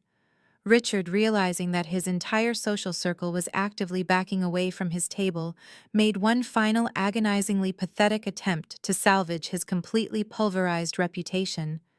He aggressively puffed out his chest, straightening his tailored navy blazer with violently shaking hands. He pointed a trembling, sweat-slicked finger directly at my face, his eyes wide with a frantic, unhinged energy. "You are absolutely insane, Chelsea!" Richard roared, his voice cracking violently under the immense, crushing pressure of his own collapsing reality. "Do not listen to a single word this deranged woman says.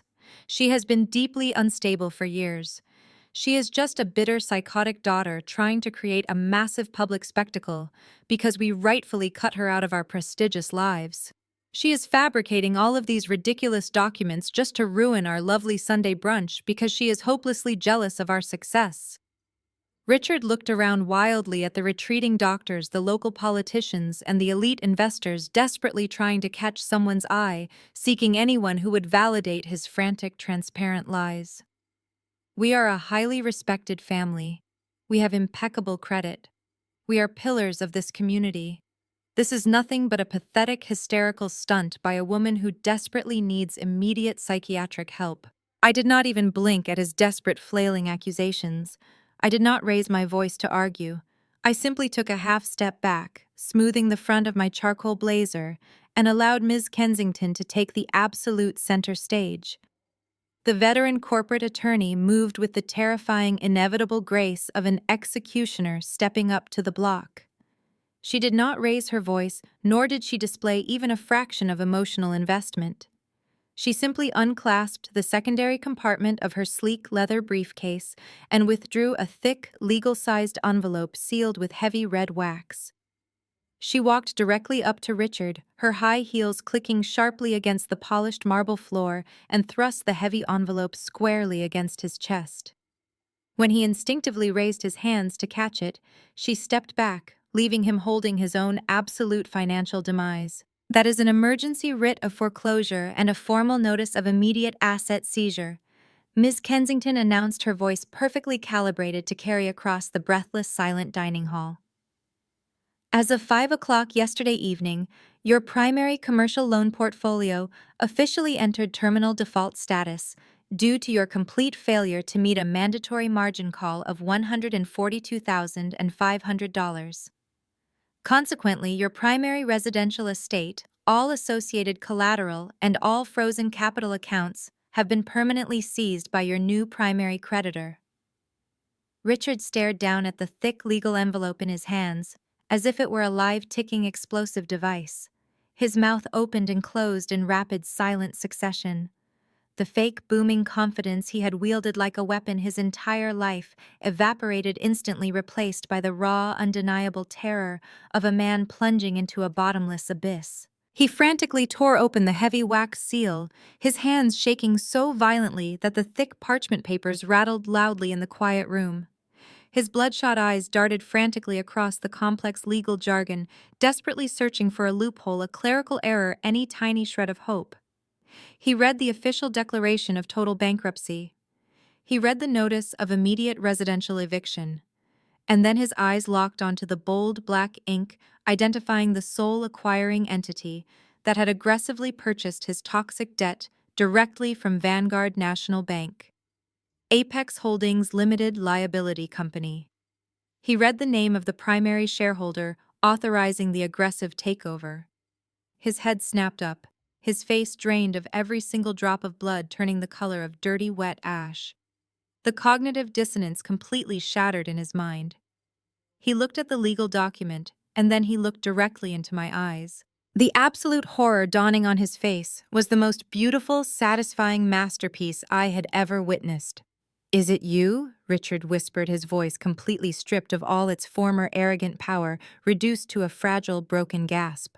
"Are you Apex Holdings? Are you the one doing this to us?" I stood perfectly still under the glittering crystal chandeliers of the Oak Ridge Country Club, absorbing the sheer, unadulterated magnitude of my total victory. For 34 years, this man had dictated my worth. He had banished me into the freezing night, called my brilliant son defective, and worshipped a hollow materialistic illusion over his own flesh and blood. Now he was entirely at my mercy, stripped of his fake wealth, his fake friends, and his fake pride. I looked down at him, a man who was rapidly shrinking into a pathetic hollow shell of his former self. "Yes, Richard," I replied, my voice ringing out with absolute undeniable finality. "I bought your toxic debt. I own your commercial lots. I own your frozen bank accounts. And most importantly, I own the very roof over your head." I smiled, a slow, freezing expression that contained absolutely zero warmth. "Welcome to the world of failures." The impact of those words hit the table like a physical shockwave.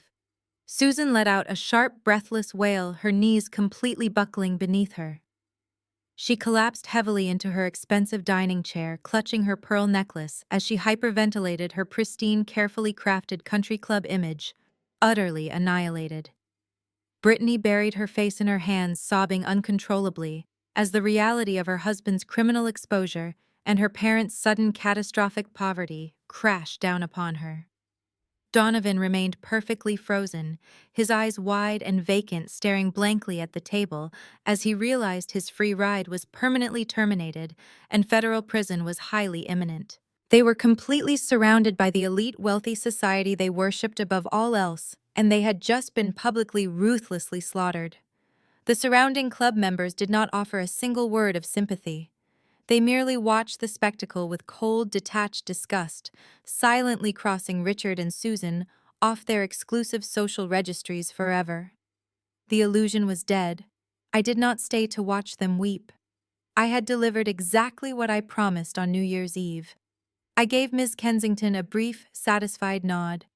We turned in perfect unison and began our walk back through the grand dining hall.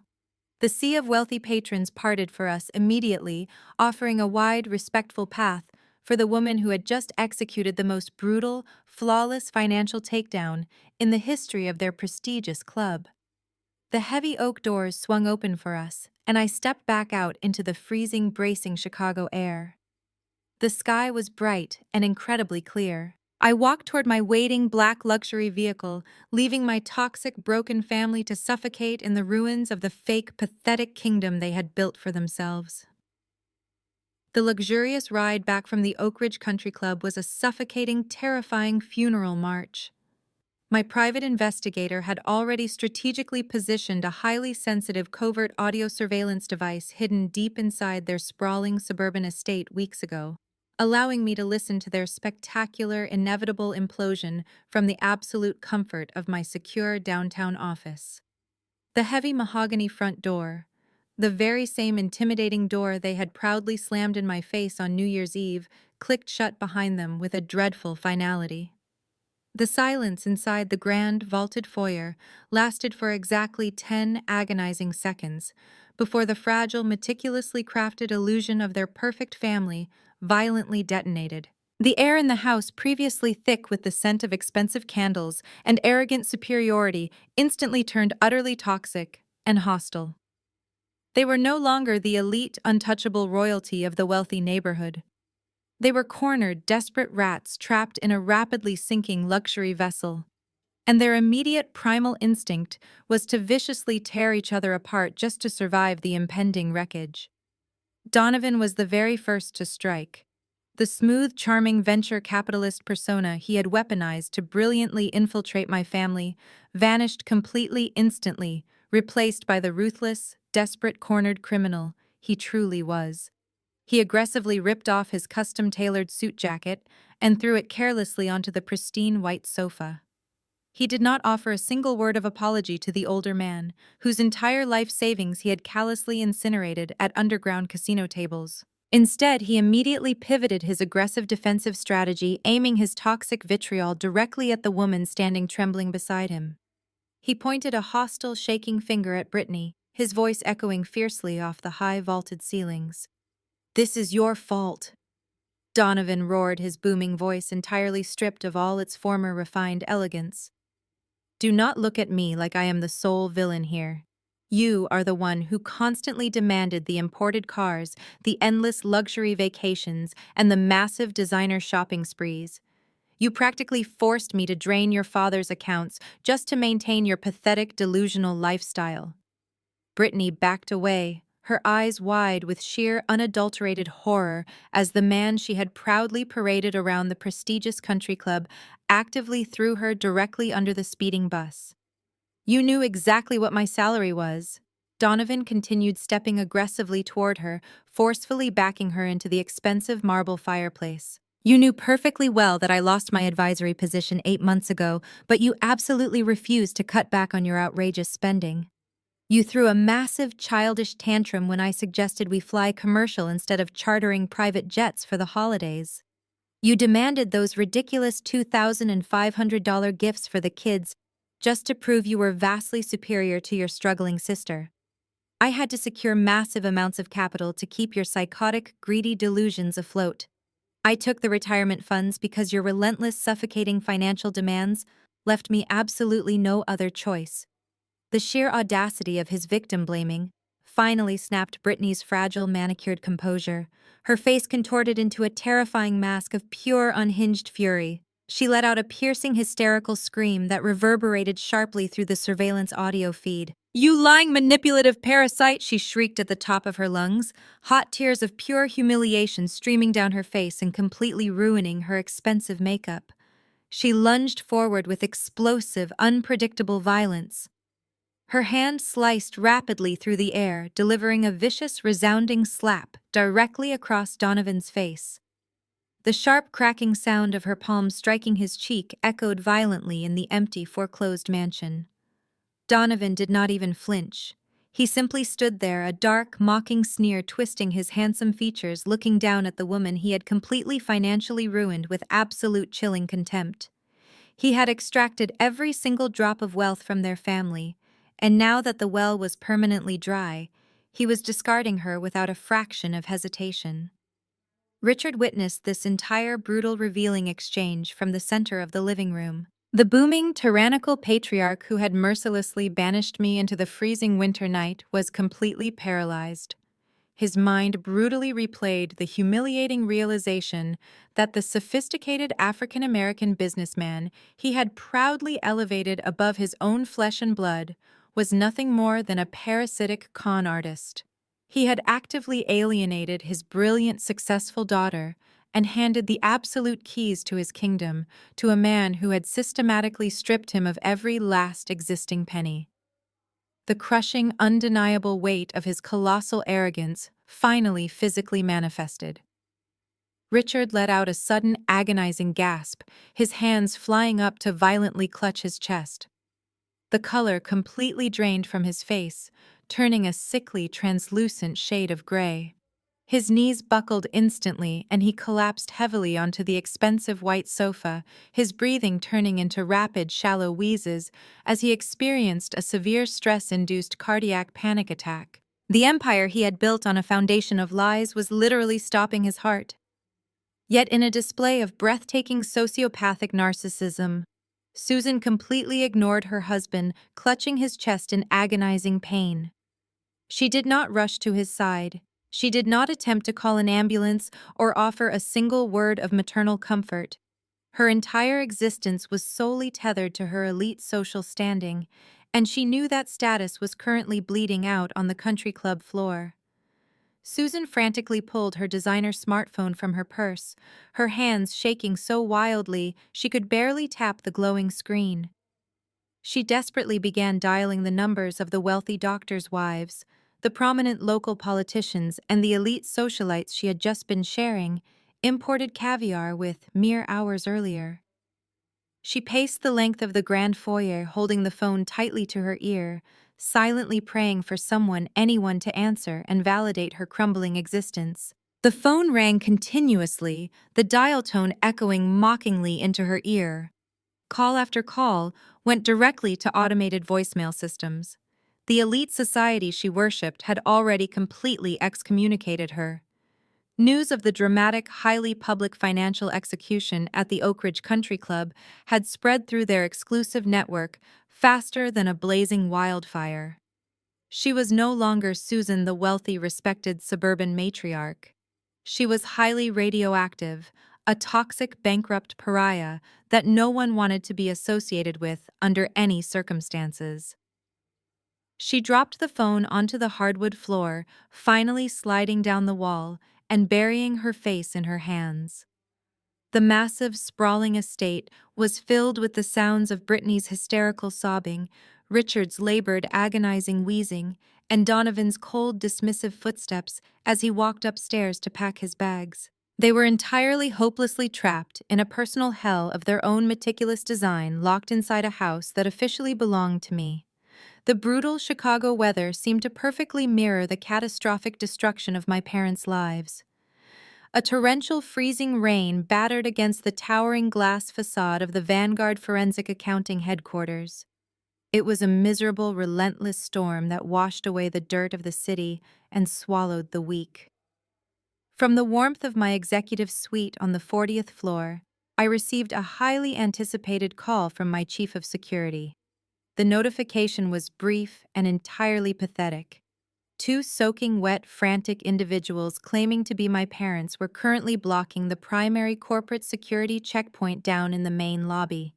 They had bypassed the outer perimeter and were actively causing a massive, desperate scene at the reinforced glass turnstiles. The towering, majestic skyscraper I owned felt like a fortified, impenetrable castle, and the peasants were finally clawing at the heavy iron gates, begging for a microscopic drop of mercy. I did not rush. I took my time finishing my cup of hot, dark coffee, ensuring every single movement I made was dictated by my own schedule and absolutely no one else. I smoothed the lapels of my tailored charcoal blazer, stepping onto the high-speed private elevator that descended smoothly toward the ground floor. My mind was perfectly clear, completely devoid of any residual childhood guilt or biological obligation.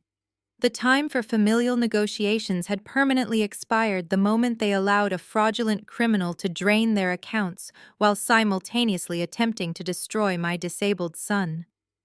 When the polished silver elevator doors quietly glided open, I stepped into the vast, echoing expanse of the corporate lobby. The space was a monument to elite financial power constructed entirely of cold Italian marble and thick bulletproof security glass.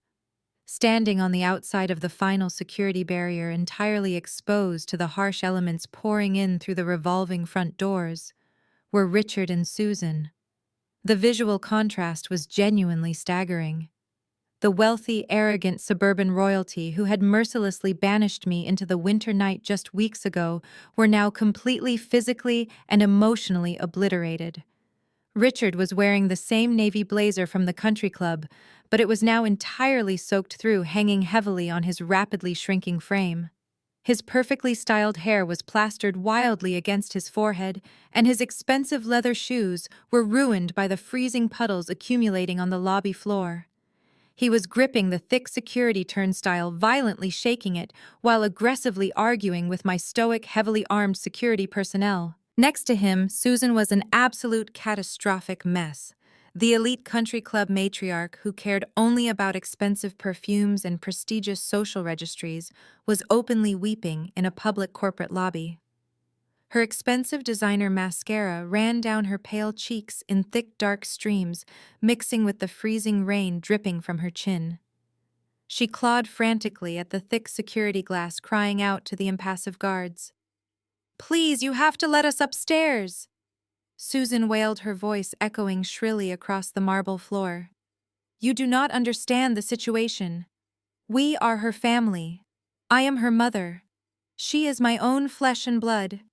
You cannot keep a mother away from her own daughter when her family is completely falling apart. We just need 5 minutes to speak with her. She will listen to us because a mother and a daughter share an unbreakable bond. Blood is thicker than water. Please just pick up the phone and tell her that her parents are freezing and begging for her help." The security guards did not flinch, did not speak, and did not move a single muscle. They were highly trained professionals who only answered to me. I walked slowly across the pristine marble floor, stopping exactly 3 feet away from the reinforced glass barrier. I did not step through the security gates. I remained safely, securely inside my protected fortress, looking out at the 2 desperate drowning figures, clawing at the invisible wall, separating our 2 entirely different worlds. Susan spotted me first. Her eyes widened with wild, desperate hope, and she slapped both of her wet, trembling hands flat against the thick glass. "Chelsea." Susan screamed, her voice muffled but perfectly audible through the heavy security barrier. "Oh, thank God you came down. Chelsea, please, you have to call off the corporate lawyers. You have to stop the eviction process immediately. Your father had a severe panic attack yesterday. We have absolutely zero money left in our accounts. Donovan took every single penny we ever saved and completely vanished into thin air. We have nowhere else to go. We are your parents. You cannot legally throw us out onto the street like stray dogs. You have to show some mercy." Richard pushed himself forcefully against the glass, standing right beside his weeping wife. "Chelsea, listen to me." Richard pleaded, his voice entirely stripped of the booming, tyrannical authority he had wielded my entire life. "We made a massive, catastrophic mistake. We trusted the wrong man, and we were completely blinded by his lies. But we are incredibly sorry. We are begging you to forgive us. You have the ultimate power to reverse this entire nightmare. You can buy the house back for us. You can restore our accounts. You are a brilliant, successful woman, and you can easily afford to fix this family. We promise things will be entirely different from now on." I stood perfectly still, my posture straight, my expression colder than the freezing rain pounding against the building exterior. I looked into the desperate, terrified eyes of the man who had called my beautiful, innocent boy defective. I looked at the woman who had proudly told me never to show my face begging for money. I reached forward and pressed the small silver button on the security console, activating the two-way external intercom system. My voice projected clearly and loudly into the cold, echoing lobby, cutting through their pathetic weeping like a razor-sharp scythe. "I am not going to fix your mistakes, Richard." I stated, my tone completely hollow, entirely drained of any human sympathy. "I am not going to reverse the legal eviction, and I am absolutely not going to fund your fake, pathetic lifestyle ever again. You gambled your entire existence on a charming criminal because you valued superficial prestige more than you valued actual loyalty. You threw me out into the cold, and now you get to experience exactly how freezing the real world truly is." Susan sobbed uncontrollably, sinking to her knees right there on the hard, wet marble floor.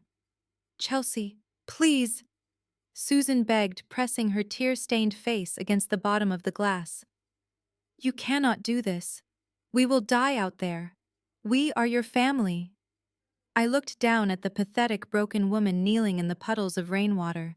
I leaned closer to the microphone, delivering the final lethal psychological blow. "I am simply granting your greatest holiday wish, Susan," I whispered softly into the intercom, ensuring every single devastating syllable landed perfectly. "Do you not remember the exact words you screamed at me on New Year's Eve? You said this house is infinitely better off without me." I smiled, a dark, terrifyingly calm smile.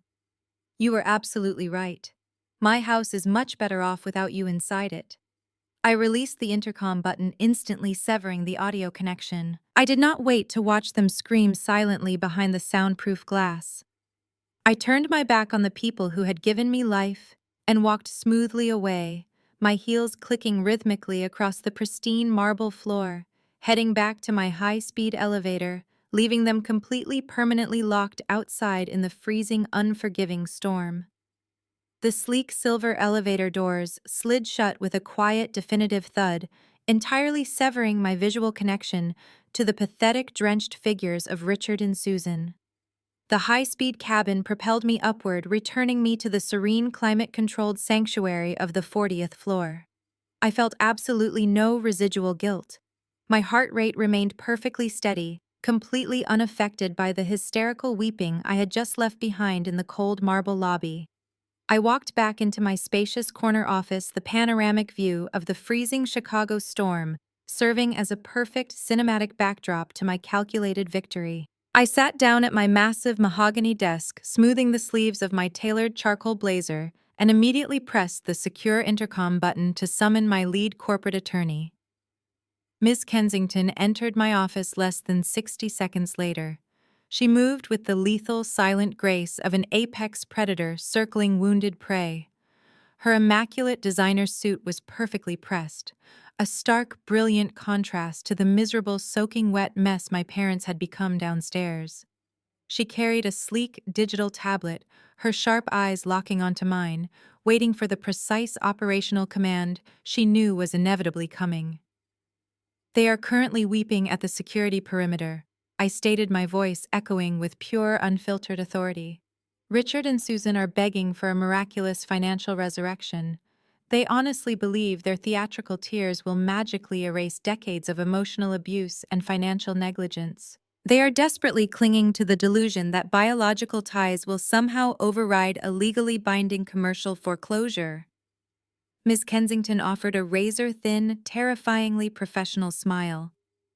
"Desperation always makes the initial impact of total bankruptcy significantly harder for the debtors to process," she noted smoothly. "Shall I instruct the building security personnel to forcibly remove them from the premises? We can easily involve local law enforcement if they refuse to vacate the lobby and continue to cause a public disturbance." I shook my head, slowly formulating the final crushing phase of their destruction.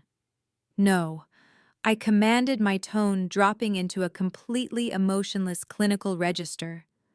Having them dragged out by the police would only feed their ridiculous victim complex. It would allow them to spin a fake narrative about being brutalized by a ruthless corporation to their country club friends. I want to break them legally, methodically, and entirely by their own hand. I want you to go down to the lobby, Ms. Kensington. You will act as my sole proxy. I will not grant them another second of my personal time or emotional energy." Ms. Kensington nodded, her posture straightening as she prepared to execute my will. "What exact parameters are we setting for this encounter, Chelsea?" she asked, tapping her digital pen against the screen. "Tell them I am willing to offer a single non-negotiable lifeline," I instructed, leaning back in my heavy leather chair. "Tell them I am offering a final agreement." Use those exact words. It will give them a microscopic, pathetic glimmer of hope. They will instantly assume I am going to bail them out, save their precious suburban mansion, and completely restore their elite social status. Let them cling to that absolute delusion for tonight. Tell them to present themselves at your downtown law office tomorrow morning at exactly 9 o'clock. If they are even 1 minute late, the offer is permanently rescinded and the immediate physical eviction proceeds without delay. Understood. Ms. Kensington replied, her fingers typing rapidly on her digital tablet. "And what exactly will this final agreement entail?" "It will contain absolutely zero emotion," I stated coldly. "No familial reconciliation, no forgiveness, and definitely no financial salvation. It will be pure black and white ink on legally binding paper. We will offer to restructure their massive, crippling bank fraud debt just enough to keep them out of a federal penitentiary because I do not want the media circus of a criminal trial attached to my maiden name. In exchange, I want total, uncontested surrender of every single asset they possess. Prepare the documents tonight." Ms. Kensington turned on her heel and exited the office, heading straight for the ground floor. Through the high-definition security camera feed on my monitor, I watched the execution of my orders unfold in real time. The elevator doors opened in the lobby, and Ms. Kensington stepped out, looking like a terrifying corporate Grim Reaper. Richard and Susan immediately lunged forward, their faces lighting up with desperate, foolish hope as they saw an executive approaching the security barrier. Susan pressed her hands against the glass, her expensive mascara running down her cheeks in dark, messy streaks. "Oh, thank God," Susan cried out, her voice loud and frantic through the audio feed. "Did Chelsea send you? Is she going to wire the money to save our house? We knew she would not let her own flesh and blood freeze out here in the streets." Ms. Kensington stopped exactly 2 feet from the reinforced glass, looking down at my parents with an expression of pure, unadulterated disgust. She did not offer a handshake or a polite greeting. She simply looked at them as if they were a disgusting stain on the pristine marble floor. "My client, the Chief Executive Officer of Vanguard Forensic Accounting and the sole owner of Apex Holdings, has zero interest in hearing your apologies," Ms. Kensington announced, her voice projecting through the security intercom with terrifying robotic precision. "She will not see you. She will not speak to you. However, she has authorized me to offer you one final, extremely limited opportunity to negotiate an agreement regarding your catastrophic financial default." Richard frantically wiped the freezing rainwater from his eyes, his shoulders slumping in sheer relief. "Yes, absolutely yes," Richard stammered, completely abandoning any remaining shred of his former arrogant pride. "We will agree to whatever she wants. We just need the funds restored. Please tell us what we need to do." "You will present yourselves at my private legal firm tomorrow morning at exactly 9 o'clock. Ms. Kensington commanded, her tone slicing through their pathetic relief. "You will bring your state identification and nothing else. You will not bring your daughter Brittany, and you certainly will not bring your fraudulent son-in-law. This meeting is strictly for the primary debtors on the defaulted commercial loans. If you fail to appear, or if you arrive at 9 o'clock and 1 second, the county sheriff will arrive at your suburban property to forcefully remove your belongings to the curb. Do I make myself absolutely clear?" Susan nodded violently, her wet hair sticking to her face. "Yes, we understand. We will be there. Thank you. Please tell Chelsea thank you for saving us." Ms. Kensington let out a sharp, mocking scoff. She did not bother to correct their massive, foolish misconception. She simply turned her back on them and walked away, leaving them shivering in the freezing rain, blindly believing they had just secured a miraculous financial pardon. I sat in my office watching the security feed as Richard and Susan slowly turned and walked back out into the brutal Chicago storm. They were holding on to each other, falsely comforted by the delusion that they had successfully manipulated their successful daughter one last time. They had absolutely no idea that the final agreement waiting for them tomorrow morning was not a rescue boat.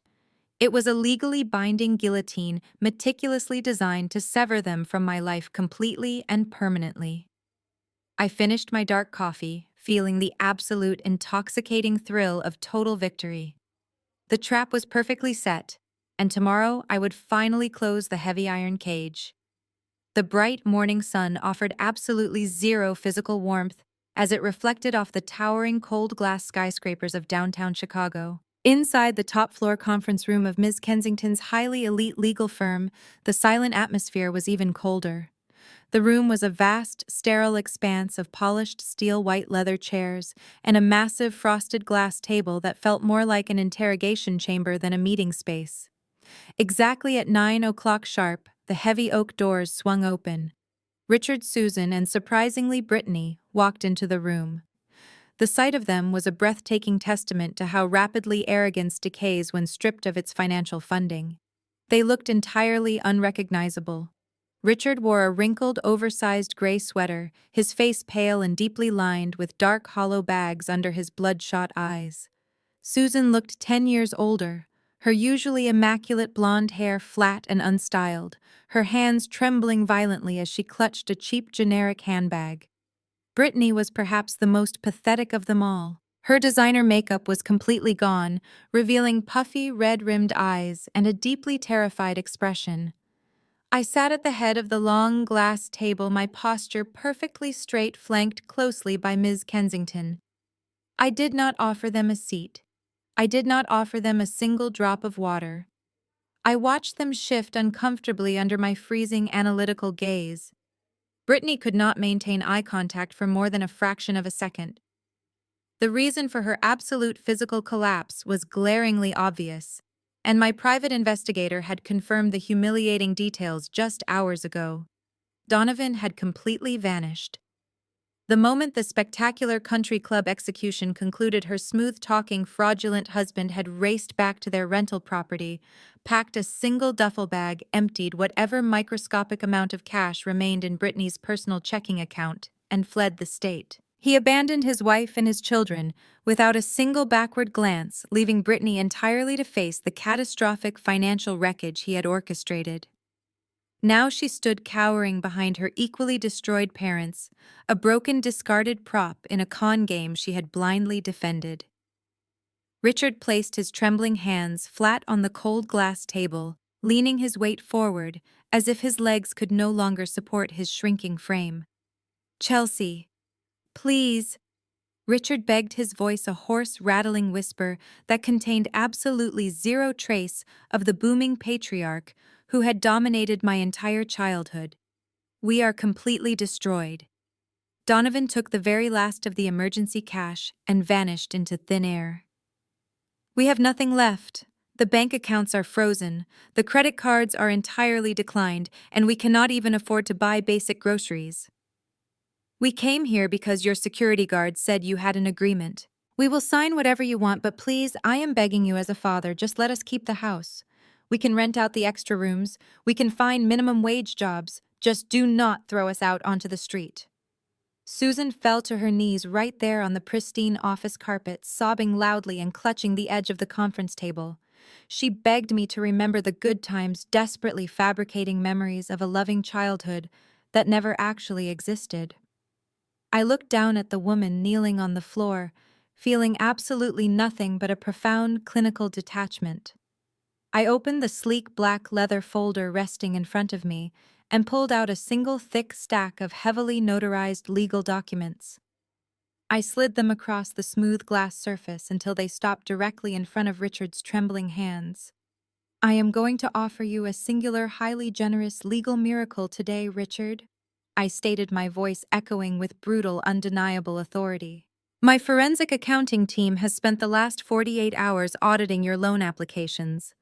The documents you submitted to Vanguard National Bank contained massively inflated assets and deliberately falsified revenue projections.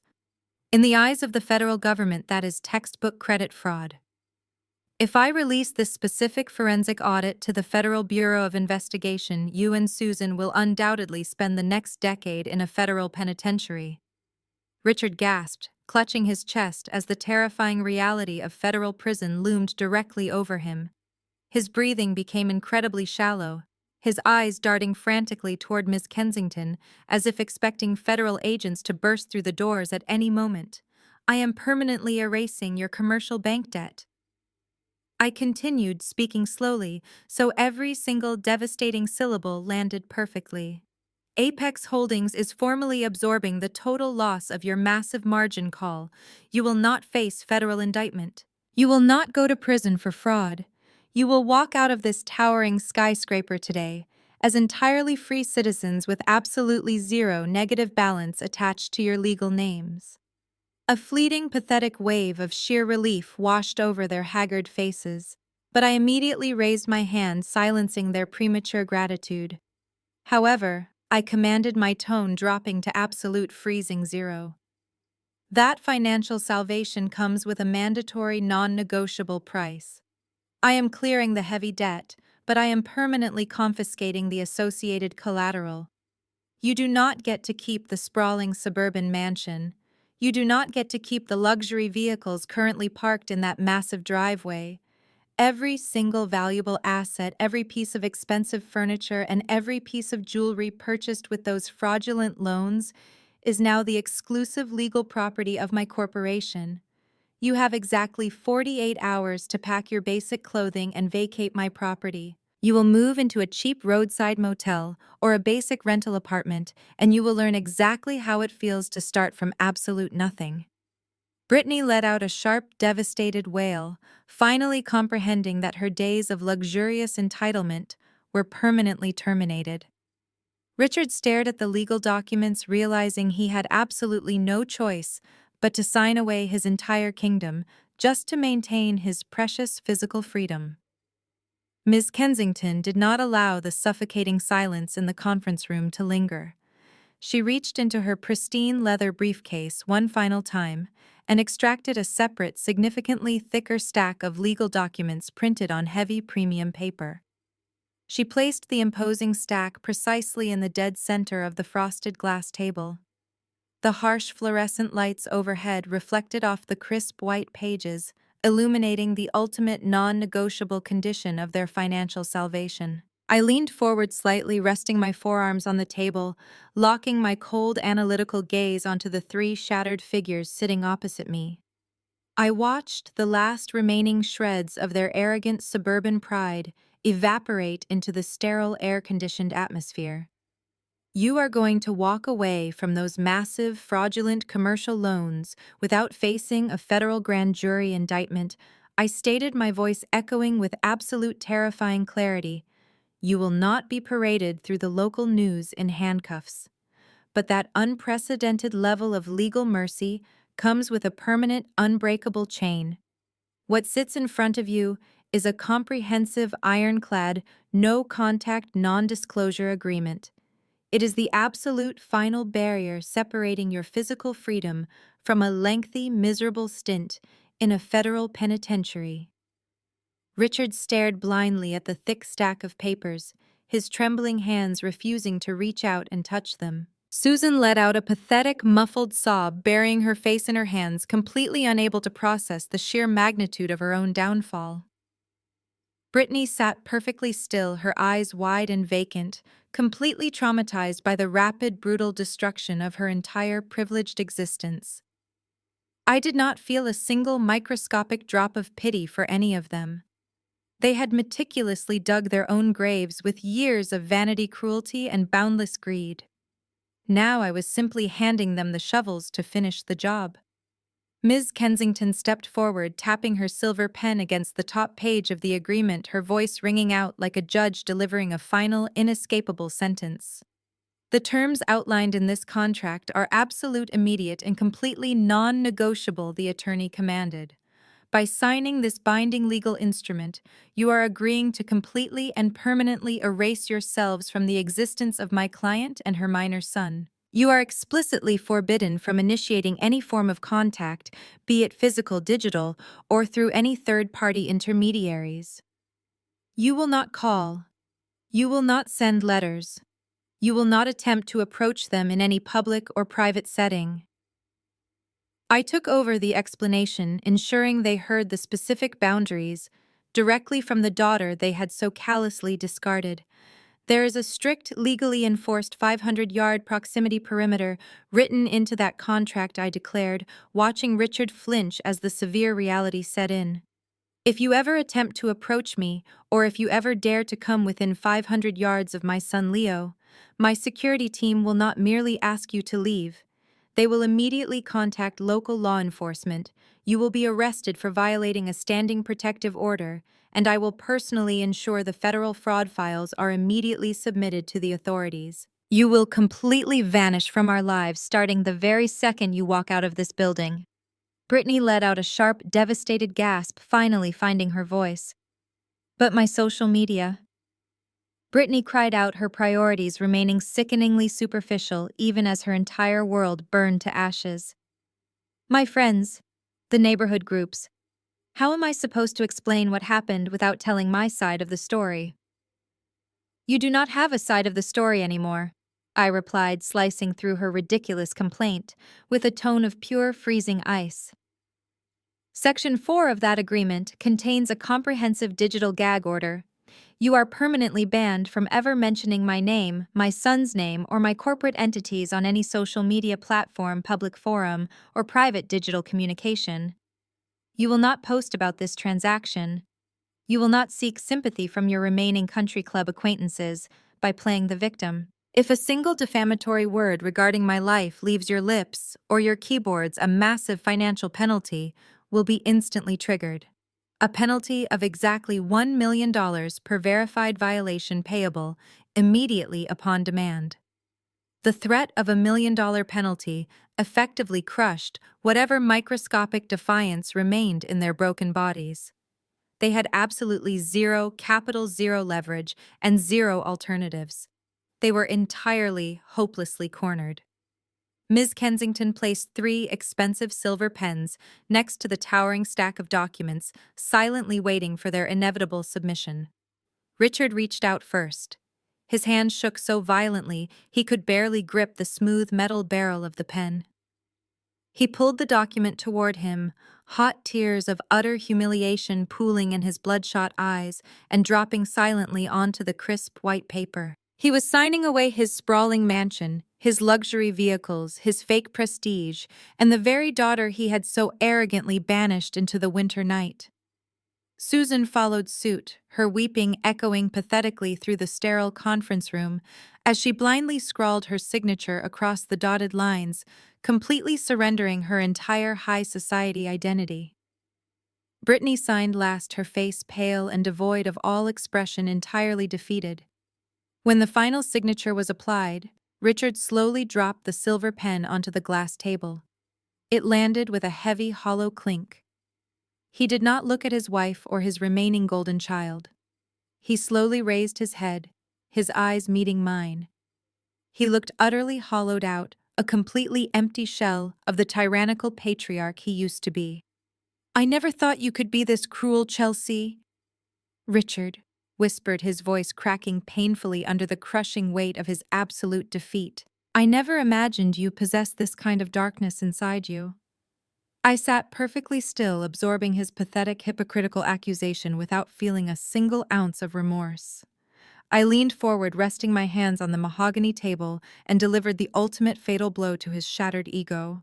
"I am not being cruel, Richard," I stated, my voice radiating absolute, unshakable power. "I am simply doing business. The weak, the incompetent, and the fake get systematically eliminated from the ecosystem. That is the harsh reality of the corporate world. You are the one who taught me that lesson 11 years ago, when you threw me and your disabled grandson out into the freezing cold. I was just an excellent student, and now the master class is officially over."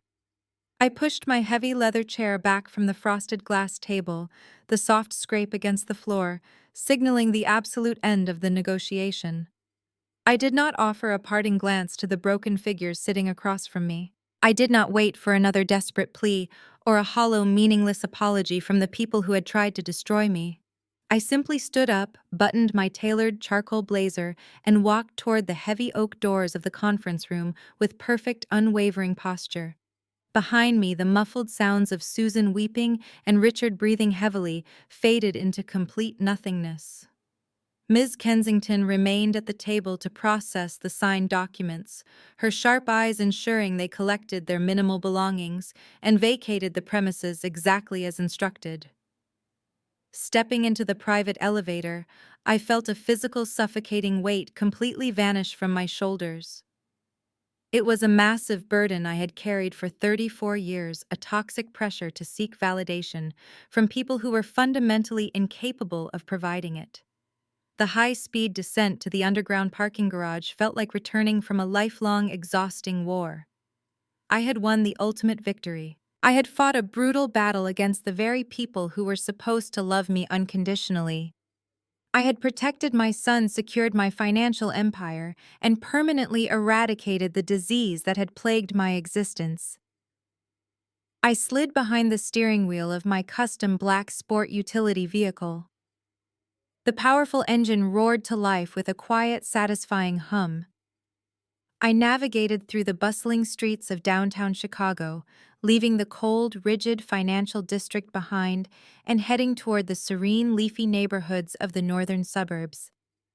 My destination was a highly specialized, elite private academy designed specifically for gifted children with unique neurodivergent profiles.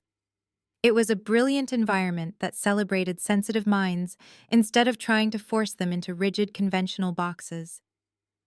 I parked near the pristine front entrance and walked through the vibrant, colorful hallways. The sweet sound of children laughing and engaging in complex creative projects filled the air. There was no screaming, no judgment, and absolutely no one calling them defective or burdensome. I spotted Leo in the outdoor sensory garden. He was completely absorbed in constructing an intricate, massive architectural model, using magnetic blocks, his face glowing with pure, unadulterated joy. His teacher stood nearby, praising his incredible spatial awareness and advanced problem-solving skills. When Leo saw me approaching, his eyes lit up brighter than the sun. He dropped his blocks and ran across the soft synthetic grass, launching himself directly into my waiting arms. I caught him holding his small, warm body tightly against my chest. I buried my face in his hair, inhaling the sweet, familiar scent of my beautiful boy. "I am right here, sweet boy," I whispered, feeling an overwhelming surge of fierce, protective love. "We are completely safe now. Nobody is ever going to yell at you again. You are absolutely perfect, exactly the way you are, and I will spend the rest of my life making sure you always know that." The transition from that freezing, turbulent winter into a bright, magnificent spring was the most beautiful season of my entire life. I stood on the expansive cedar deck of my own private estate, holding a glass of sparkling water, looking out over my lush, manicured backyard. It was a flawless Saturday afternoon. The air was filled with the mouth-watering scent of grilled cedar plank salmon and the rich sound of genuine, unfiltered laughter. This was not a stiff, pretentious gathering at a snobby country club filled with fake smiles, endless judgment, and hollow boasts about imaginary wealth. This was a true, vibrant celebration of my chosen family. My top data analysts were clustered around the custom outdoor kitchen, enthusiastically debating sports statistics while flipping burgers and sharing stories from their week.